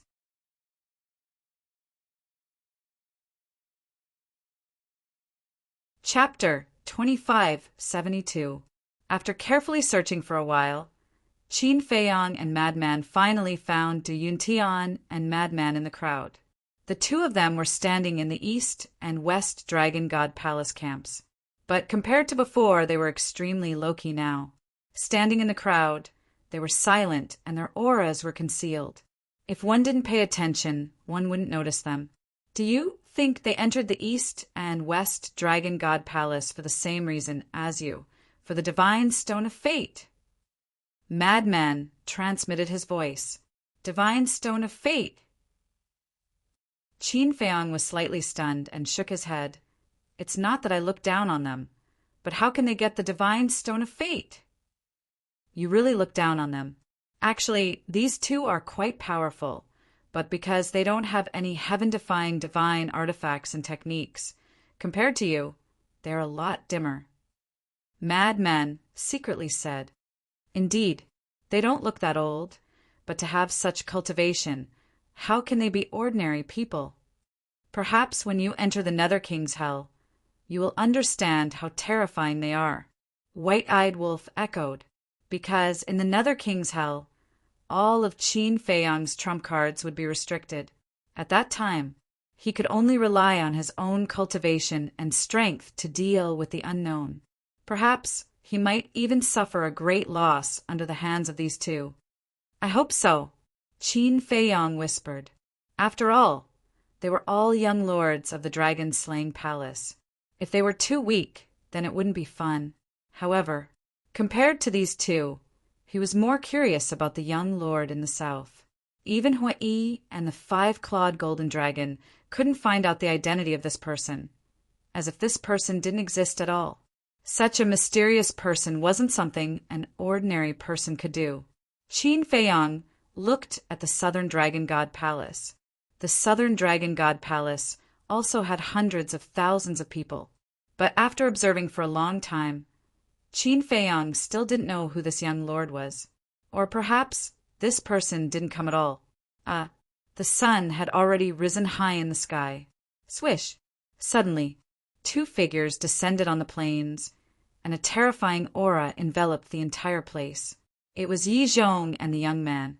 The young man yawned, looking dispirited. The snow python turned into the size of a palm and laid on the young man's shoulder. It seemed to be affected by the young man, as it also looked drowsy. "He also wants to enter the hell of the underworld king?" Madman looked at the young man in shock. "Everything is within my expectations." Qin Feiyang transmitted his voice. "What do you mean?" Madman was taken aback and asked. "This young man's background is unknown, and his strength is unfathomable. Yi Zhong will definitely not be at ease leaving him in the Dragon God Palace." Qin Feiyang transmitted his voice. "That's true." Madman nodded. "Greetings, Grand Hall Master." The people of the East, South, West, and Dragon God Palace all half knelt in the air to welcome him. As the Grand Hall Master of the Dragon God Palace, he was naturally famous in the Divine Land. Other than the people from the Dragon God's palace, everyone else also bowed. "Quick, pay your respects." Qin Feiyang dragged the madman and quickly bent down. "Why should I bow?" Madman looked at him with displeasure. "If everyone salutes but we don't, wouldn't that attract Yi Zhong's attention?" Qin Feiyang secretly said. Madman nodded in realization. Indeed, they couldn't attract too much attention. Actually, fortunately, Qin Feiyang thought of this. Otherwise, they would definitely be discovered by Yi Zhong. Because while everyone was bowing, Yi Zhong's eyes were like torches, sweeping across everyone. Obviously, he was looking for Qin Feiyang. Because according to Qin Feiyang's usual performance in the Dragon God Palace, he would definitely stand with his back straight. However, the result disappointed him. Did he not come? Yi Zhong frowned. Impossible. This brat definitely wouldn't miss this opportunity. He must be hiding in the crowd. He actually bowed along with everyone else. How wronged! Then, this old man wants to see how long you can endure. Yi Zhong rolled his eyes and shouted, "Everyone kneel down for this old man!" "What? Kneel down?" Qin Feiyang and the madman's expression froze. "Why should we kneel?" someone asked puzzledly. Among them, there were also many people who didn't want to kneel. Yi Zhong said sincerely, hell needs tens of thousands of people to kowtow before it appears. This is nonsense, right? White-Eyed Wolf transmitted his voice. It must be nonsense. This old man knows that we won't easily kneel to anyone, so he deliberately did this. Qin Feiyang secretly said, "The older the ginger, the spicier it is." Then what should we do? The madman frowned. Qin Feiyang didn't say anything and glanced at the others. Everyone looked at each other and finally believed Yi Zhong's words and knelt on the ground one after another. "They are fools. White-Eyed Wolf was speechless. Don't blame them. That's because they know nothing about the Nether King or Hell. Yi Zhong has the final say. Qin Feiyang shook his head. Brat, you are still too inexperienced to play tricks with this old man. This old man doesn't believe that you will kneel down. Yi Zhong secretly sneered and paid close attention to everyone present. Soon, everyone knelt down, and only Qin Feiyang and the madman were still standing. Yi Zhong immediately looked at the two and coldly shouted, "Why aren't you kneeling?" Hearing Yi Zhong shout, everyone also looked at Qin Feiyang and the madman. Qin Feiyang smiled bitterly. He turned around and swept his gaze over everyone. Then he secretly took out a medicinal pill and stuffed it into his mouth with the speed of a thunderbolt. This was not a pill, but an illusion pill. Because he wanted to change back to Li Bu-er's appearance, he had to take the illusion pill. If he took the pill, he would directly restore his true appearance. The madman also smiled helplessly and took out a pill and threw it into his mouth. Yi Zhong's mouth immediately raised into a smug smile. "Greetings, Master." "Greetings, Grand Hall Master." The two of them flew up, their expressions full of frustration. Yi Zhong joked, "Hell is about to open, so what if you kneel down?" "Master, you can't do this." Qin Feiyang was dissatisfied. "Why do you still look unhappy? Do you know that in order to find you, this old man racked his brains to come up with this method?" Yi Zhong secretly shouted angrily. Qin Feiyang quickly said, I'm sorry, it's this disciple's fault, but this disciple really wants to go to hell." "No." Yi Zhong decisively shook his head and secretly said, "Go to Divine Dragon Island immediately." "Madman, you go too." "Not going." The two of them shook their heads. Yi Zhong immediately blew his beard and glared, and transmitted his voice. "Do you know how dangerous hell is?" "I don't know, but we're not afraid." Qin Feiyang secretly said. "You!" Yi Zhong glared at Qin Feiyang angrily. Why was he so stubborn? "Yi Zhong, why don't you let them go? It's good to broaden their horizons." The young man next to him suddenly said. Yi Zhong coldly snorted, "You make it sound nice, but when they encounter danger, you'll protect them." "This young master will protect them." The young man was stunned. Qin Feiyang and the madman immediately cast a pleading look at the young man. The young man shook his head and smiled, saying, "Okay, this young master will protect them." Ah, Yi Zhong was stunned. He actually agreed. "Master, the safety problem has been solved. You won't object now, right?" Qin Feiyang secretly laughed. Madman's gaze shifted as he looked at Yi Zhong and said, "Actually, I entered the Underworld King's hell to meet Qin Feiyang." Qin Feiyang was slightly stunned, glanced at the madman and hurriedly nodded. "This disciple also wants to meet Qin Feiyang." "You really won't cry until you're in the coffin." "Okay, don't regret it when the time comes." Yi Zhong snorted through his nose. "Thank you, Master." Qin Feiyang was overjoyed. Yi Zhong glared at him and secretly asked, "Where's Yi Cheng?" "I don't know." Qin Feiyang shook his head. "You don't know? Kid, do you still want to go to hell or not? If you want to go, tell this old man the truth." Yi Zhong said angrily. Qin Feiyang was helpless and said with a sound transmission, "I knew he was hiding somewhere to cultivate." "Where?" Yi Zhong frowned. He didn't even go to the Divine Dragon Island. Was Yi Cheng stupid? Didn't he know that there was a time formation on the Divine Dragon Island? "How would I know?"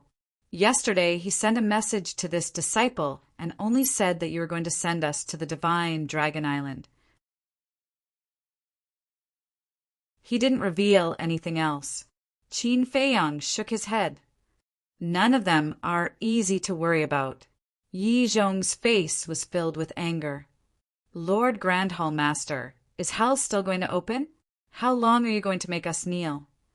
Below, there were already people who were dissatisfied.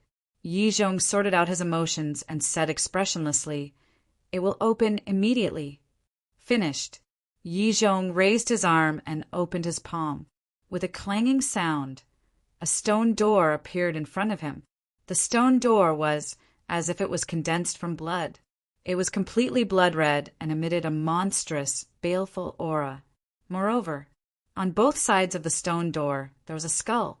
2 balls of blood-red flames floated in its eye sockets, making it look extremely sinister. Everyone looked at the stone door curiously. Was this the hell of the King of Hell? Rise! Following Yi Zhong's explosive shout, the stone door floated in the air and began to expand with the wind. The baleful aura became more and more terrifying.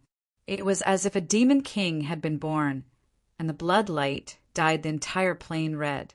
Finally, a giant stone door that was hundreds of feet tall appeared out of nowhere.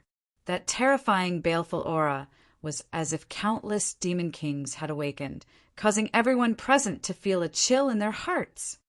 I'm not going either. A stone door already has such a terrifying, baleful aura. Then how scary would it be inside hell? Before the stone door even opened, many people felt fear in their hearts. Even the strongest experts hidden in the crowd couldn't help but hesitate. Open! Yi Zhong shouted in a low voice. With a loud clang, the stone door slowly opened. An even more terrifying, baleful aura surged out like a torrent. In an instant, everyone felt as if they had fallen into the abyss of hell, and their bodies couldn't help but tremble. In their hearts, there was a fear that couldn't be dispelled. What kind of place was hell? How could the baleful aura be so terrifying? Could it really be the legendary hell? I'm really not going. I'm leaving now. Someone screamed in horror, got up and fled without looking back. With someone taking the lead, there would naturally be people following. For a time, thousands of people fled from this place, frightened by this baleful aura. Not to mention these people. Even Qin Feiyang and Madman couldn't help but be frightened. They had experienced a lot of killing, but at this moment, under the shroud of this baleful aura, they couldn't help but feel scared.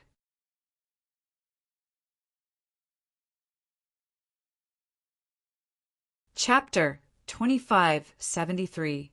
The most terrifying thing was that this murderous aura seemed to be able to affect one's mind. It made one feel despair in their heart. Looking at those people fleeing, Yi Zhong did not stop them and said lightly, "It's not too late to leave now." At this moment, basically everyone was hesitating. Originally, they were looking forward to it. But when they saw the opening of hell, they couldn't help but be afraid. Clang! About a moment later, the stone door finally opened completely. A blood-red passage appeared. Woo! Woo! Roar! In the passage, the wind whistled and the blood light surged. In the blood light, there seemed to be ghosts roaring and laughing, making one's scalp tingle. As a result, the entire plain seemed to have turned into an Azura, purgatory. I'm leaving too. This place is definitely not a place to go. My life is more important. Even more people fled the area in fear. Even many people left the east, south, west, and Dragon God Palace, but only a small part of them left. Most people still wanted to go in, because the more dangerous the place, the greater the opportunity. How is it possible to obtain good fortune without experiencing danger? Phew! Qin Feiyang took a deep breath and turned to look at Frenzy. He found that Frenzy was staring at the blood-red passage in the stone door with a hint of excitement in his eyes. This made Qin Feiyang speechless. Frenzy was indeed worthy of being called Frenzy to be excited. In half an hour, the stone door will automatically close. Those who want to go in should do it early. Yi Zhong shouted, "It will close in half an hour." Everyone was shocked. Qin Feiyang glanced the crowd with a trace of suspicion in his eyes. Why didn't he see anyone from the dragons? Chief, Pavilion Master, and Beast Emperor were nowhere to be seen. However, as Yi Zhong's voice fell, no one entered the stone door, because other than the dragons, they knew nothing about hell and did not want to be cannon fodder. Whoosh!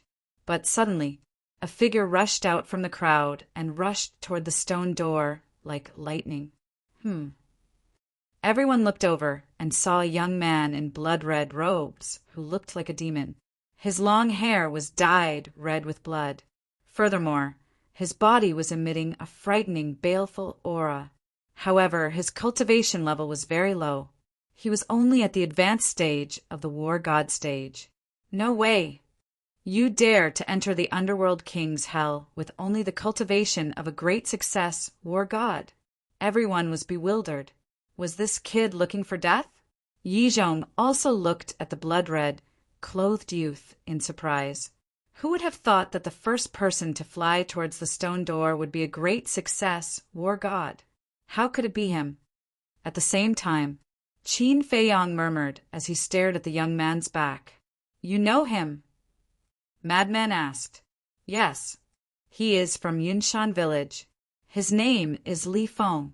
Qin Feiyang transmitted his voice. That was right.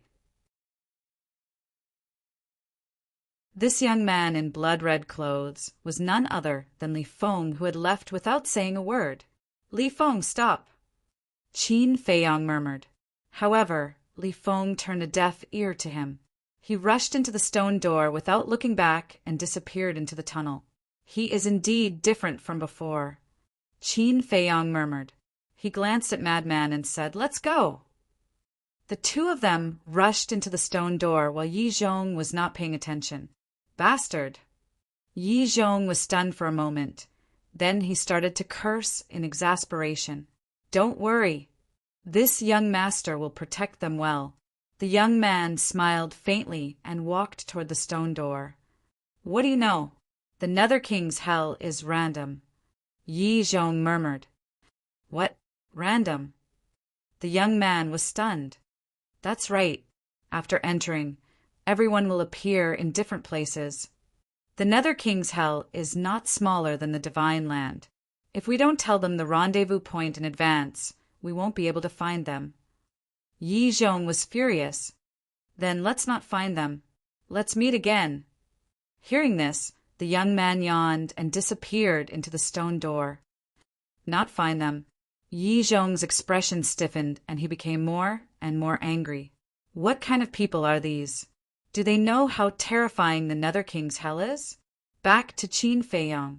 After entering the bloody tunnel, his vision was immediately blood-red. He saw that there was blood mist all around. The murderous aura was astonishing, and this blood mist was pervasive. It crazily drilled into his body through the pores all over his body. He could clearly feel that whether it was his physical body, divine power, or blood, they were all being swallowed by the blood mist. In fact, even his life force was flowing away. Noticing this abnormality, Qin Feiyang's expression suddenly changed. He hurriedly said, Senior Brother Madman, White-Eyed Wolf, do you feel your vitality flowing away? However, his voice echoed in the surroundings for a long time, but there was no response. Senior Brother Madman, White-Eyed Wolf. Qin Feiyang was taken aback. He hurriedly turned around and looked around. There was no sign of Madman. He was looking down at his arms. The White-Eyed Wolf had also disappeared. What's going on? Qin Feiyang was immediately surprised. He clearly remembered that he and Madman had entered the stone door together. The White-Eyed Wolf had also been in his arms the whole time. But why did they disappear in the blink of an eye? Moreover, he didn't feel anything about the disappearance of Madman and the White-Eyed Wolf at all. Why was it like this? Fire Lotus, great-grandmother, old Zhao, Hua Yi, Qin Feiyang shouted again. But Fire Lotus and the others didn't respond to him. He hurriedly sensed the ancient castle and the Black Tortoise world, but was shocked to find that he couldn't feel the existence of the ancient castle and the Black Tortoise world. This for a moment. Qin Feiyang couldn't help but lose his composure. Although Yi Zhong had said a long time ago that after entering the Underworld King's hell, one couldn't enter or exit the spatial divine object. But Qin Feiyang had always thought that even if one couldn't enter or exit the spatial divine object, they could at least get in touch. However, he didn't expect that it would actually completely cut off the connection with the spatial divine object. The nature of this had become completely different.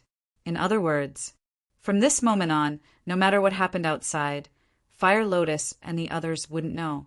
Similarly, no matter what happened in the ancient castle and the black tortoise world, Qin Feiyang wouldn't know. Calm down. Qin Feiyang kept taking deep breaths. At this time, he mustn't lose his composure. Finally, after dozens of breaths, he calmed down and looked around. The blood mist filled the air, and he could only see half a meter away. His feet didn't move. In other words, he was now standing in the bloody passage. However, he could vaguely feel that he was shuttling through the bloody passage at this moment. And the speed of shuttling was quite fast. He lowered his head and looked at his arms again, but there was still no trace of the white-eyed wolf. What was going on? Could it be an illusion? He pinched his arm hard. Pain, it was very painful. This proved that it wasn't an illusion.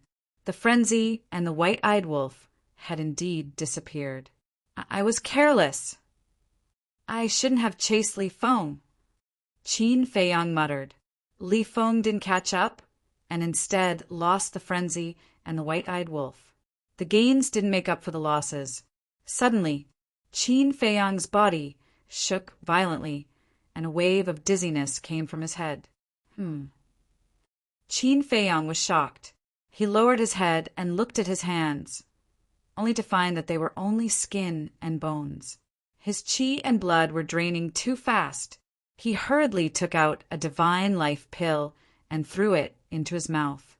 But even the divine life pill with 4 dragon-shaped pill, qi, couldn't replenish it in time. He took out a dozen divine life pills and stuffed them all into his mouth. Boundless life energy suddenly exploded in his body, nourishing his body that was about to dry up. But he found that the blood mist that poured into his body was becoming more and more terrifying. It was like gangrene attached to the bone that couldn't be removed. Even divine power couldn't dispel or refine it. At this moment, he couldn't help but think of the frenzy and the white-eyed wolf again, and his eyes were full of worry, because he didn't expect that the frenzy and the white-eyed wolf would disappear, so the pills that he prepared in advance were all on him. He didn't need to worry too much about the frenzy. After all, the frenzy had always been alone in the northern region, so he must have a lot of pills on him. But Qin Feiyang knew the white-eyed wolf very well. Not to mention the divine life pill, he probably didn't even have a single medicinal herb on him. Although he didn't know where the white-eyed wolf and the frenzy were, he knew that they must be experiencing the same thing as him. Could the white-eyed wolf leave the passage alive and enter the Nether King's hell? Wolf cub, nothing must happen to you, Qin Feiyang murmured. It was useless to worry now, so he could only pray silently in his heart. Nether King's hell, trespassers die. Suddenly, a loud roar sounded in front of him, like thunder. Qin Feiyang's blood immediately surged. What's that? Qin Feiyang was startled and looked up, but the blood mist was too thick and he couldn't see anything at all. Moreover, except for the roar, he didn't sense any terrifying aura. However, Qin Feiyang could feel that a fatal crisis was rapidly approaching. So, Qin Feiyang closed his eyes and paid attention to the movements around him. Suddenly, Qin Feiyang's body and mind tightened, and he took a step to the side without hesitation. Just as he moved away, a fist the size of a millstone appeared from the blood mist. Although this fist didn't hit Qin Feiyang, the whistling wind blew Qin Feiyang away, and blood gushed out of his mouth. This! Qin Feiyang immediately opened his eyes, and his face was full of horror. Just the wind brought by the fist seriously injured him? How strong was the owner of this fist? His first thought was to activate the kill formula, but he suddenly thought of the rule force mentioned by Yi Zhong and decisively gave up this idea. How dare you dodge? The fist was hidden in the blood mist. The roar sounded again, and it was right next to Qin Feiyang's ear. That fist appeared once again. Humph! Qin Feiyang snorted coldly, took out the coiling dragon staff, and instantly recovered and smashed it with the staff. Boom! The fist and the coiling dragon staff collided violently. Qin Feiyang was once again sent flying. His arm was also shaken by the frightening power, and his flesh was lacerated. Even the coiling dragon staff had cracks on it. So strong? Qin Feiyang was shocked. One should know that the coiling dragon staff was a legendary divine artifact, but it was broken by a punch. Such a weak Ent actually dares to come to Nether King's hell. You will die here for me. That voice sounded again, and it was filled with a strong sense of contempt.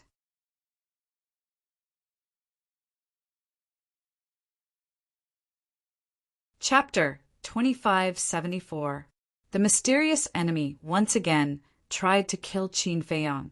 But this time it wasn't a fist, but a giant hand the size of a dustpan.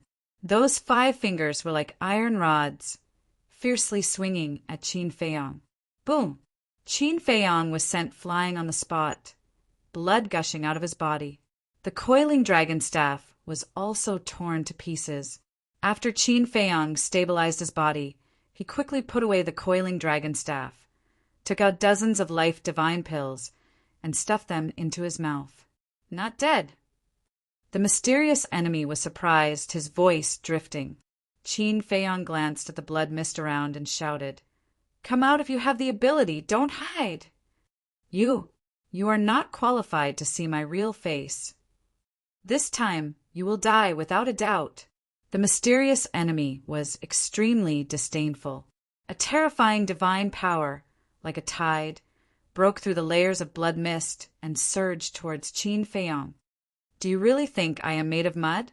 Qin Feiyang shouted angrily, raised his hand and pointed in the air. An invisible energy, like a volcanic eruption, surged out from the tip of his finger. Soul destruction technique. It wasn't difficult to judge the opponent's cultivation level. It must be at the Paragon God level, because if the opponent's cultivation level was at the 9 Heavens realm, he would have been dead by now. If they were both at the Paragon God level, the soul destruction technique would be enough to kill this person instantly, because the soul destruction technique could ignore all defenses and go straight for the divine soul. "This is," the mysterious enemy exclaimed. The next moment, a painful scream sounded in the void to the left. Immediately after, this place quieted down. "If a tiger doesn't show its power, you think I'm a sick cat." Qin Feiyang snorted coldly. "Ha! You can't even be considered a sick cat. You're at most a small and pitiful worm." The mysterious enemy's laughter suddenly sounded. "What? Not dead?" Qin Feiyang was shocked. A killing technique that can kill one's divine soul is indeed powerful. "Unfortunately, I am immortal and indestructible." The mysterious enemy laughed madly. A huge hand suddenly appeared behind Qin Feiyang and grabbed Qin Feiyang, roaring, "Go to hell!" Those 5 fingers exerted a crazy amount of force. Qin Feiyang was grabbed by the giant hand, and he was as small as an ant. Blood was gushing out from his pores, and his mortal body was deformed. The severe pain made Qin Feiyang's face contort. "Ha! It must be very painful, right? It must be very desperate. I haven't even entered the hell of the King of Hell, and I'm going to die here." The mysterious enemy laughed loudly. "You're courting death." Qin Feiyang enunciated each word clearly, and his body suddenly emitted a pure white light. Clang! Following closely, a white battle armor appeared. It flickered with divine light, untainted by a speck of dust, appearing incomparably divine.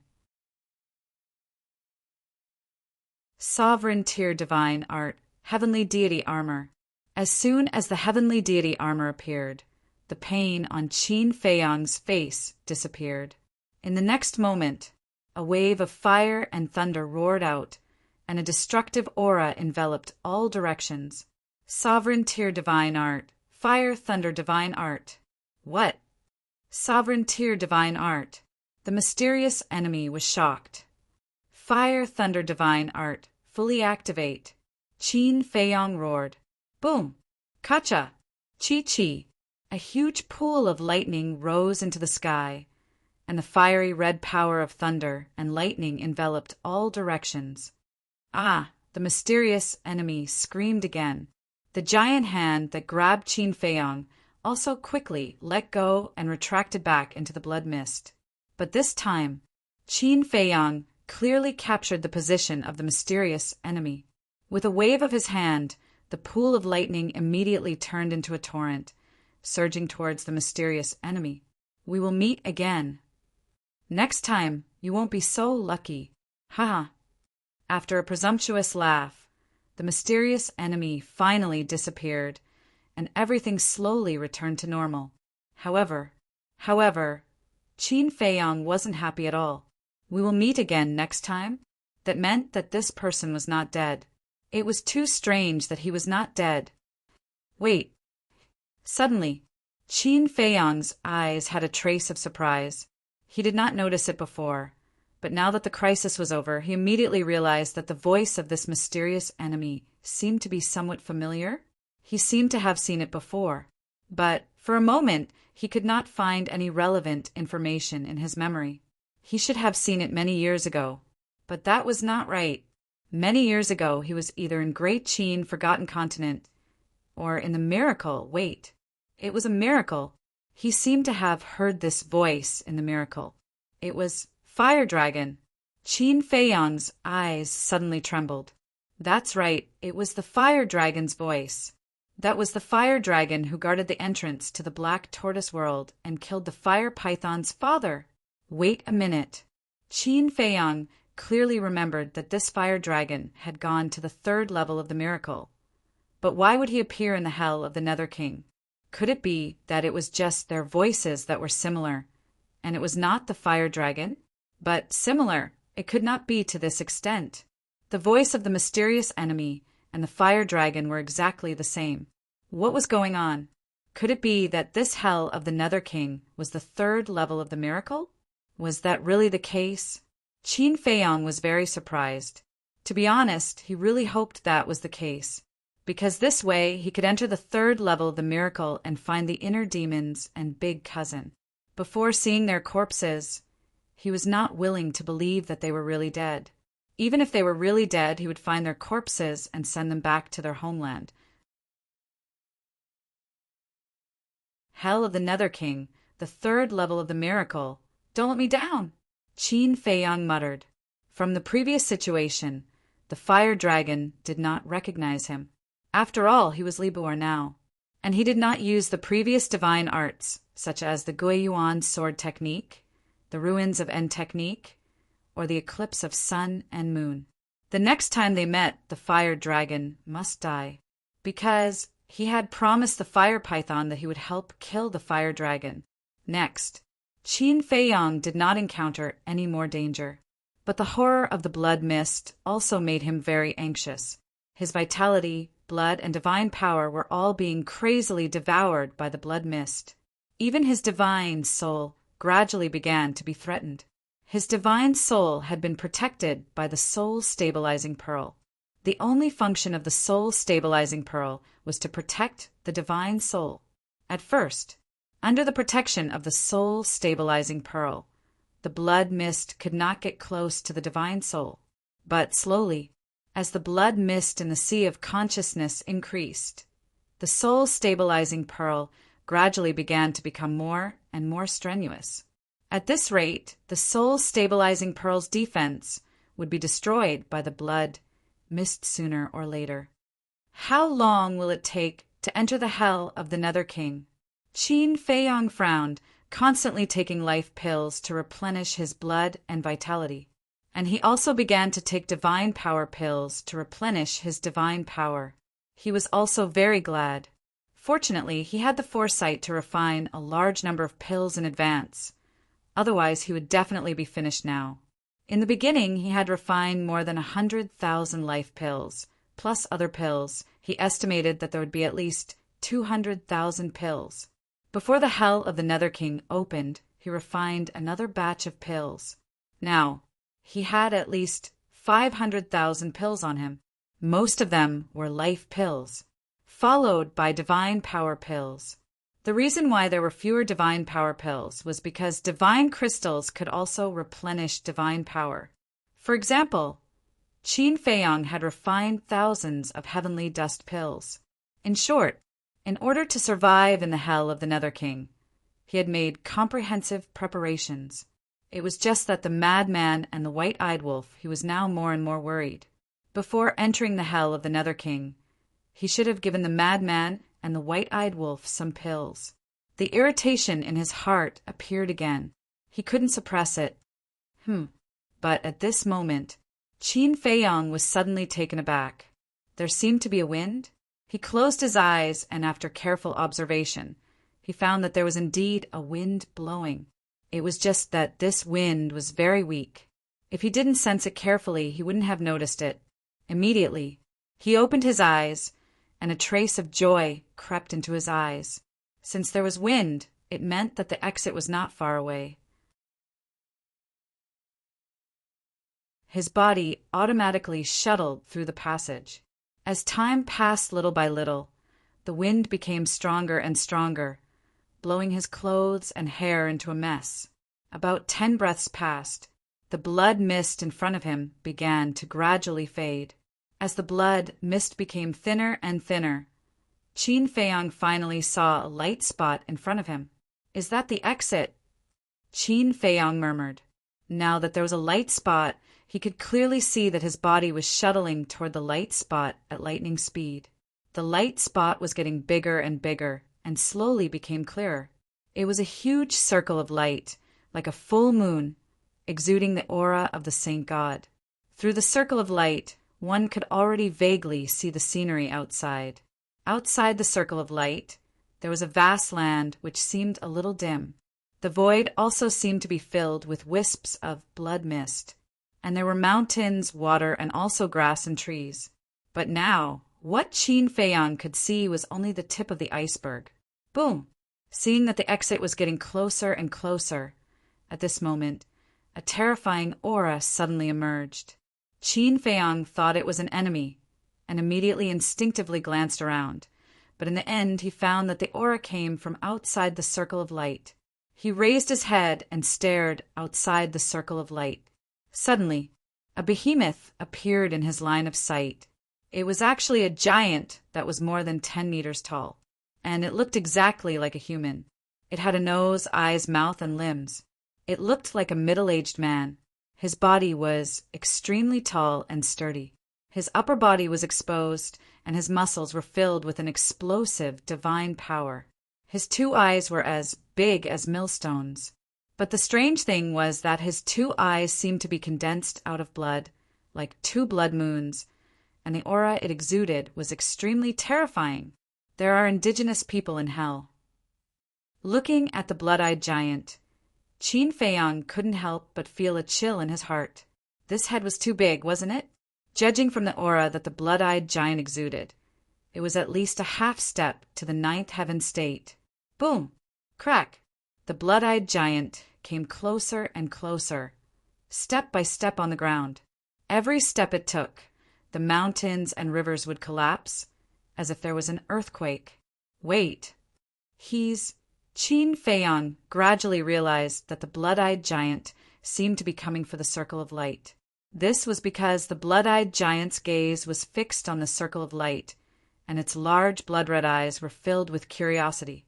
It seems that the circle of light has attracted him. This is not good. Qin Feiyang smiled bitterly. As soon as he went out, he would have to face such a behemoth, and its cultivation was not weak.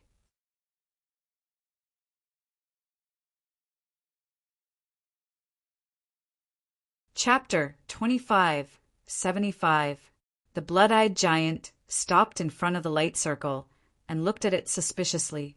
It seemed that it couldn't see Qin Feiyang inside.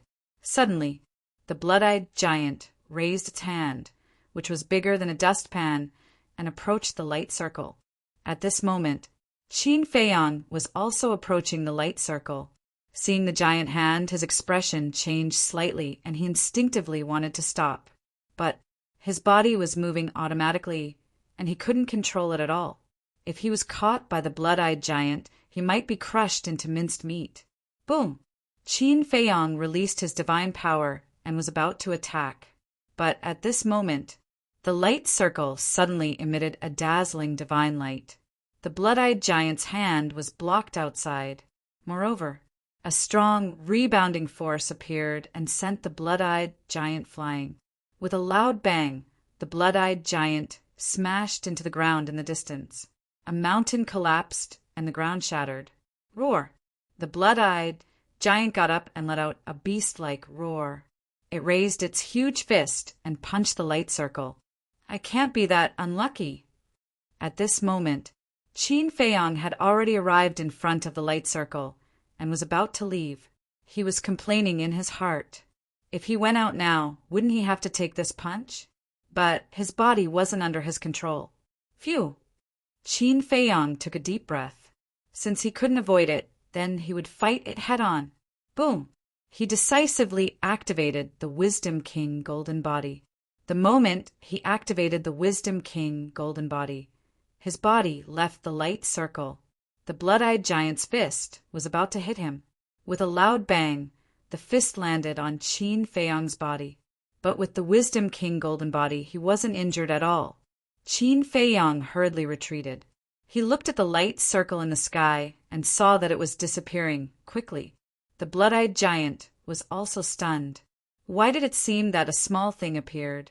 He looked at the disappearing light circle and glanced at the void in front of him. When he saw Qin Feiyang, a trace of surprise appeared in his eyes. Wasn't this person a little too young? Big guy, let's talk nicely. Qin Feiyang said as he retreated, his eyes full of vigilance. But could this giant understand human language?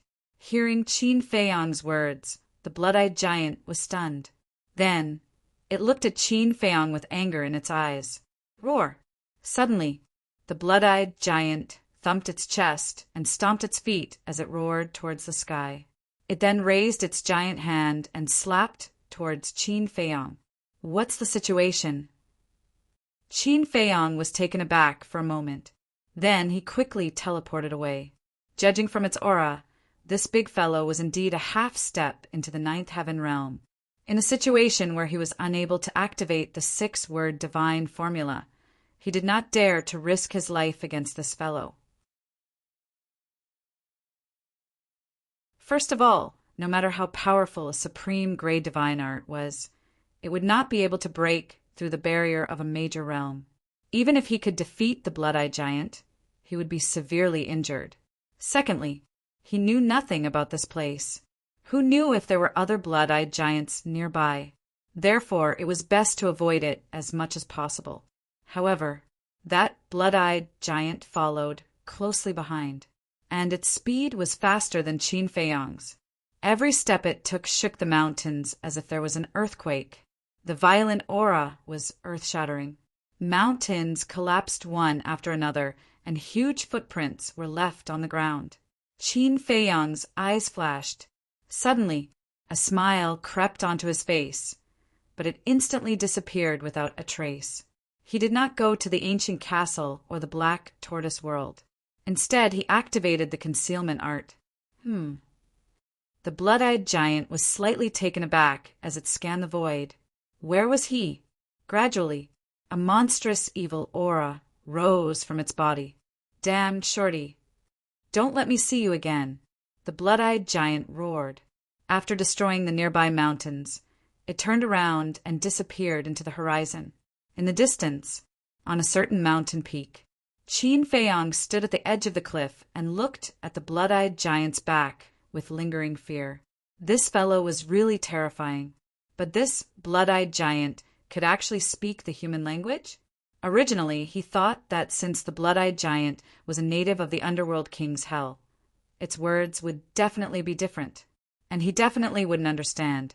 But he didn't expect that it was no different from what they said. But why did this big guy hate him so much? Damn dwarfs! Don't let me see you again. These words seemed to have some deep hatred, but this was his first time in the underworld king's hell.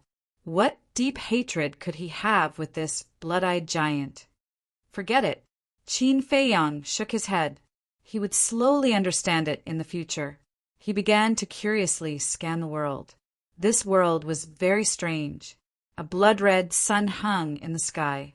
Even the clouds were blood-red. It looked extremely demonic. The ground was no different from the outside world. The mountains rose and fell, the peaks stacked on top of each other, emitting a majestic aura. Moreover, there were also extremely lush plants growing in the mountains. It was just that he didn't recognize any of these plants. Moreover, whether it was the trees or the grass, they were all suffused with traces of blood-red light.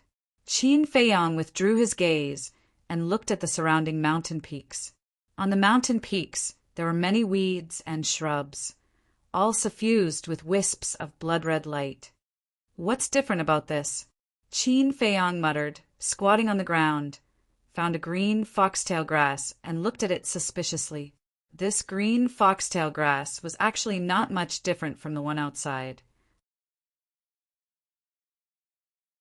The only difference was that its leaves were a little red, giving people the feeling that it had grown by absorbing blood.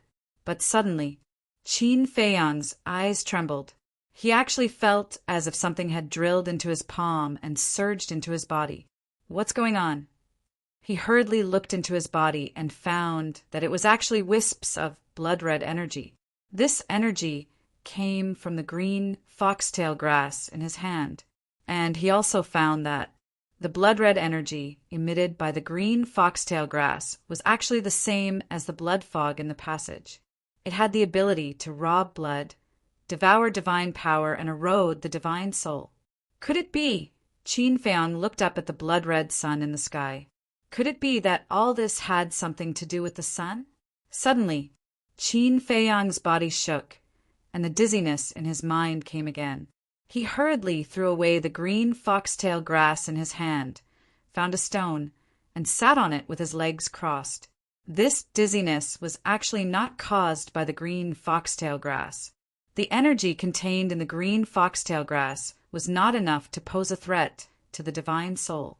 The truth was, the blood fog that had drilled into his body in the bloody passage had not dissipated. At this time, it was constantly disintegrating the protective film of the soul, settling divine pearl. If this blood fog was not quickly refined or expelled, it would inevitably bring a great threat to him. However, after waiting for an hour, the concealment spell had disappeared, but this blood fog had only been refined a little. He also tried to expel this blood fog from his body, but it was impossible. This blood fog seemed to have taken root in his body. It can't go on like this. Qin Feiyang got up and glanced around. He had to find a hidden place to refine this blood fog first. Otherwise, before he could find the madman and the white-eyed wolf, he would have been eroded by the blood fog first. Nothing must happen to you, Qin Feiyang murmured, opened up a cave residence on the giant peak under his feet, and then sealed the cave residence with divine power.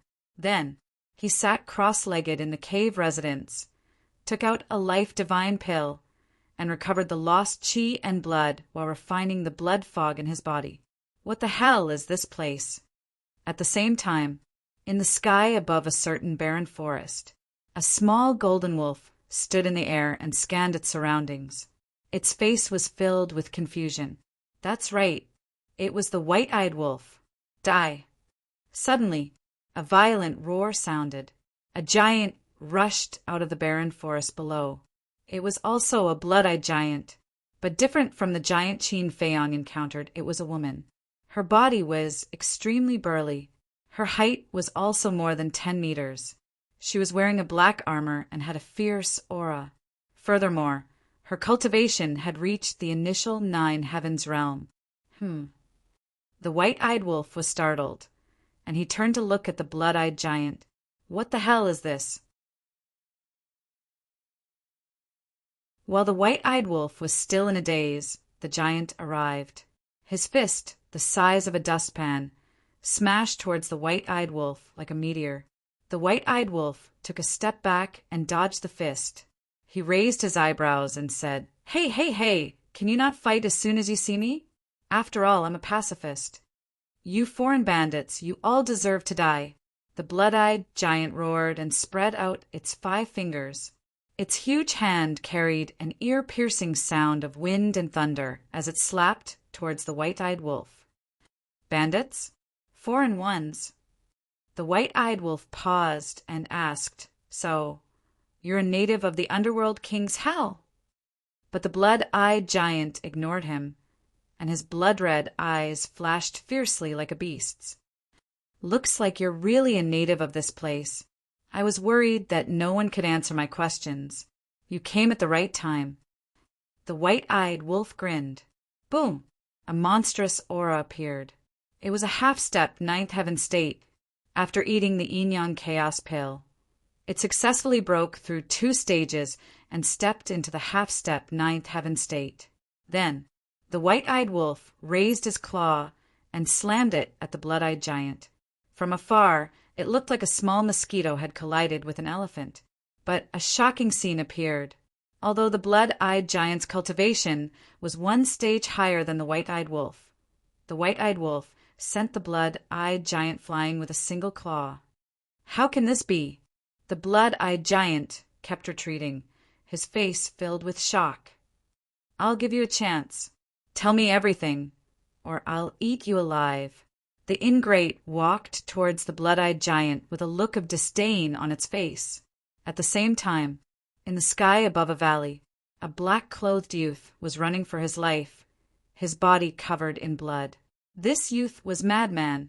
Behind the madman was a black leopard. The leopard was several 100 meters long. Its eyes seemed to be made of blood. Its cultivation had also reached the half-step ninth heaven state. Why is the person who came this time so weak? A puny paramount god dares to come to the underworld king's hell? Aren't you courting death? Stop running. It's useless. The blood-eyed black leopard leisurely followed behind Madman and laughed. It looked like it was teasing Madman. "Fuck you. If you have the ability, wait for me to break through to the ninth heaven state and see how I'll beat you to death." Madman was furious. He had just entered the underworld king's hell and hadn't figured out the situation, but he was ambushed by this beast and was heavily injured.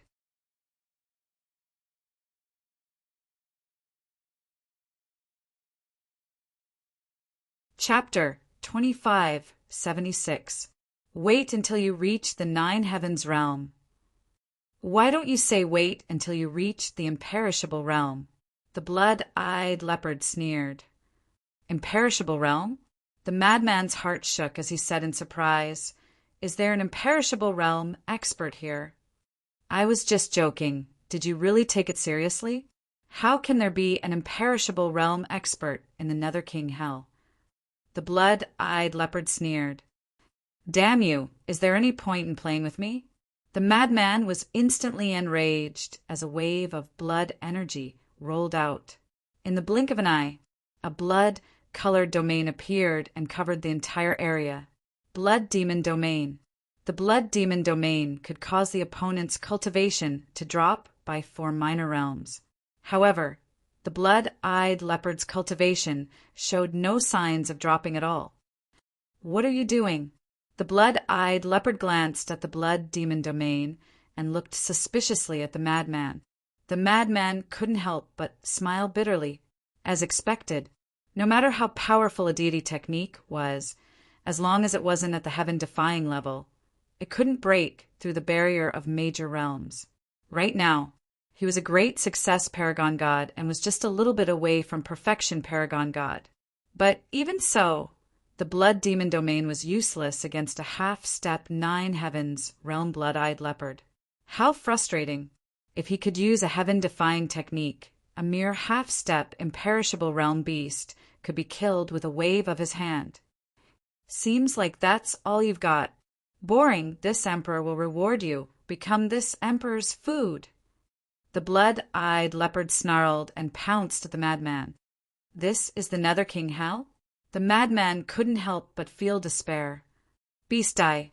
But at this moment, an old voice sounded. A black-robed old man came from the left like lightning. "It's him.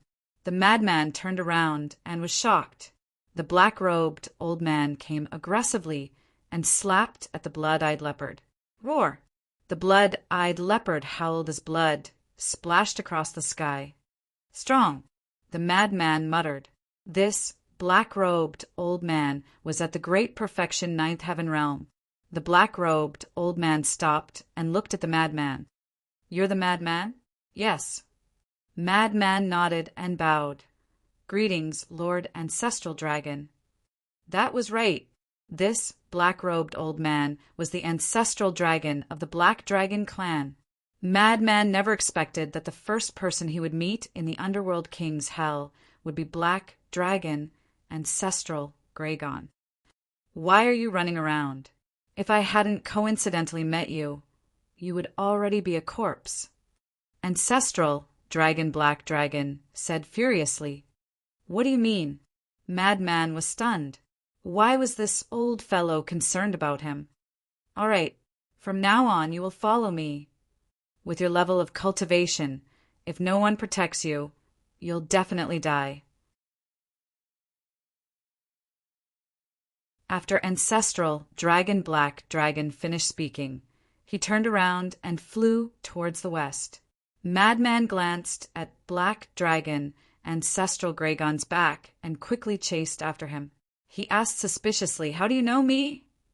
It was Yi Zhong who said that. Ancestral Dragon Black Dragon said, Grand Hall Master? Madman was stunned. That's right. Before entering Hades' hell, he told us dragons to bring you, and Libu are with us if we meet you. Ancestral Dragon Black Dragon said indifferently. I see. Madman nodded in realization. Look at you guys. You didn't even inquire about the situation in Hades' hell before coming in. Aren't you courting death? If it wasn't for Yi Zhong's face, I wouldn't bother with idiots like you. What about Libur? Ancestral Dragon Black Dragon asked. I don't know. I'm also puzzled. Madman shook his head. What's there to be puzzled about? The teleportation in Hades' hell is random. Even if you are tied together, you will be separated once you reach Hades' hell. Ancestral Dragon Black Dragon said. I see. Madman muttered and asked. Then where are we going now? Ancestral Dragon Black Dragon said. To the gathering place. Gathering place? Madman was stunned. That's right. We dragons have been to Hades' hell many times. And after exploring it time and time again, although we don't know this place like the back of our hand, we still know the basic situation. Therefore, every time before entering Hades' hell, we would first set a gathering place. Everyone, after entering the hell of the King of Hell, we will gather here. Ancestral Dragon Black Dragon said. I see. Madman nodded in realization.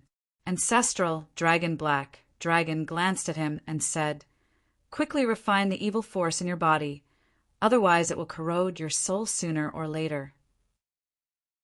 Evil force? Madman was stunned. It's the blood mist in your body. This blood mist, whether it's us or the natives of Hades' hell, we all call it evil force. And this is one of the biggest threats of Hades' hell. Ancestral Dragon Black Dragon said. The biggest threat? Madman was stunned and frowned. It can't be. Why do I feel like it doesn't affect me? What? Ancestral Dragon Black Dragon immediately stopped in the void and turned around to look at Madman in shock. He wasn't affected? How was that possible? One had to know that this evil force could even corrode an expert like him if he wasn't careful. I feel. What is this evil force? Not only did it not affect me at all, it even gave me an inexplicable sense of intimacy. In fact, I can even absorb the evil energy to strengthen my own cultivation. Madman said, What? Sense of intimacy? I can even absorb it? Ancestral Dragon Black Dragon was shocked. Every time Hades' hell opened, he would come in, but he had never heard of such a thing. What kind of monster was this kid? Yi Zhong didn't misjudge him. He was a monster. Madman also frowned. Could it be it has something to do with the heaven-defying technique I cultivate? Ancestral dragon black dragon's eyes flashed as a smile climbed up his face and asked, "Little madman, are you interested in becoming this lord's disciple?" Madman was stunned. The dignified ancestral dragon actually wanted to accept a human as his disciple? If this was heard by others, their jaws would definitely drop. If you become this lord's disciple, then your status in Divine Land will not be lower than Liboer, and you can freely enter and exit Divine Dragon Island. You may not know, but my Divine Dragon Island has a very powerful time array. The most important thing is that you can enjoy resources that others can only dream of.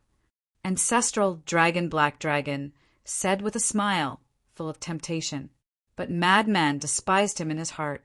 How could he not know about Divine Dragon Island's time array? It couldn't be compared to the ancient castle at all. It couldn't even be compared to the time array of the Dragon Slayer Palace. What was there to be proud of? However, this was a chance to get close to the dragons. Let me think about it. Madman hesitated. For this lord to take a fancy to you, that is the accumulated merit of your ancestors. What do you have to think about? Be straightforward. Do you agree or not? Ancestral Dragon Black Dragon was unhappy. This madman looked hesitant. If you don't agree, this lord will abandon you now. This lord wants to see how you can survive here. Ancestral Dragon Black Dragon sneered. All right, this lord, no, I agree. Madman nodded helplessly. That's more like it. Ancestral Dragon Black Dragon chuckled and said, "This lord has also heard from Yi Zhong that with your character, there's no need to suppress it." Is that so? Then this lord will not be polite. Since I have already acknowledged you as my master, is there any greeting gift? Madman grinned. Ancestral Dragon Black Dragon's face suddenly darkened. He was really not polite at all. And then there was the white-eyed wolf. At this moment, the female blood-eyed giant was lying motionless on the ground after being beaten to a pulp. "How is it? Do you still dare to be arrogant in front of me?" The white-eyed wolf jumped onto the giant's neck and laughed proudly. The giant glared at the white-eyed wolf, but it could not hide the fear in its heart. "Don't stare at me like that. I am actually very kind. Come, let's have a good chat. What is the situation in this Nether King Hell? Where are the heaven-defying artifacts and heaven-defying techniques usually hidden?" The white-eyed wolf simply sat on the giant's nose and asked curiously, "Heaven-defying artifact? Heaven-defying technique?" The blood-eyed giant was stunned. The white-eyed wolf held his chin and said indifferently, "Don't say that you don't know. How would I know about such a divine artifact and technique?" The red-eyed giant felt wronged. "Really?" The white-eyed wolf frowned. The red-eyed giant nodded. "Then aren't you worthless?" The white-eyed wolf said thoughtfully. The red-eyed giant's eyes trembled and hurriedly said, "But I can tell you something else." The white-eyed wolf thought for a moment and laughed. "I didn't expect you to be afraid of death. Then tell me, situations like Qin Feiyang, the mad scientist, and the white-eyed wolf were happening everywhere in the Nether King Hell. Help! In the sky above a certain mountain, a perfect paragon god in black was crushed by a flaming lion's claw. Whoosh! There was a blood-red river, and a middle-aged, perfect divine lord carefully flew towards it. Roar! Suddenly, a huge beast roared out of the river and swallowed the middle-aged man in one gulp. On the shore of a lake, a young man and a young woman were carefully sizing up the lake. They did not know each other. They just happened to descend nearby, so they traveled together and could take care of each other. Their cultivation was not weak. The man was a perfect paragon god, and the woman was a greater paragon god. But suddenly, a blood-eyed giant charged out of the lake. This blood-eyed giant's cultivation was at the greater ninth heaven realm. Outsiders, die. Looking at the two of them, the blood-eyed giant was stunned for a moment. Then it went berserk and stomped at the two of them. Go to the spatial divine item, the woman shouted. The man grabbed the woman, but found that he could not enter the spatial divine item. How could this be? At this moment, the blood-eyed giant's foot landed, and the two were stomped into meat paste. In the sky above a lake, a human at the lesser ninth heaven realm was fighting with a blood-eyed giant who was also at the lesser ninth heaven realm. This person had mastered a pinnacle-level deity skill and a pinnacle-level deity weapon. He was very confident. However, the blood-eyed giant suddenly took out a giant axe that was dozens of meters long and chopped him into pieces with a single swing of the axe. Both his body and soul were destroyed. You're tuning in to the Thunder Spear YouTube channel. Don't forget to subscribe and join us on this journey to catch the most captivating stories.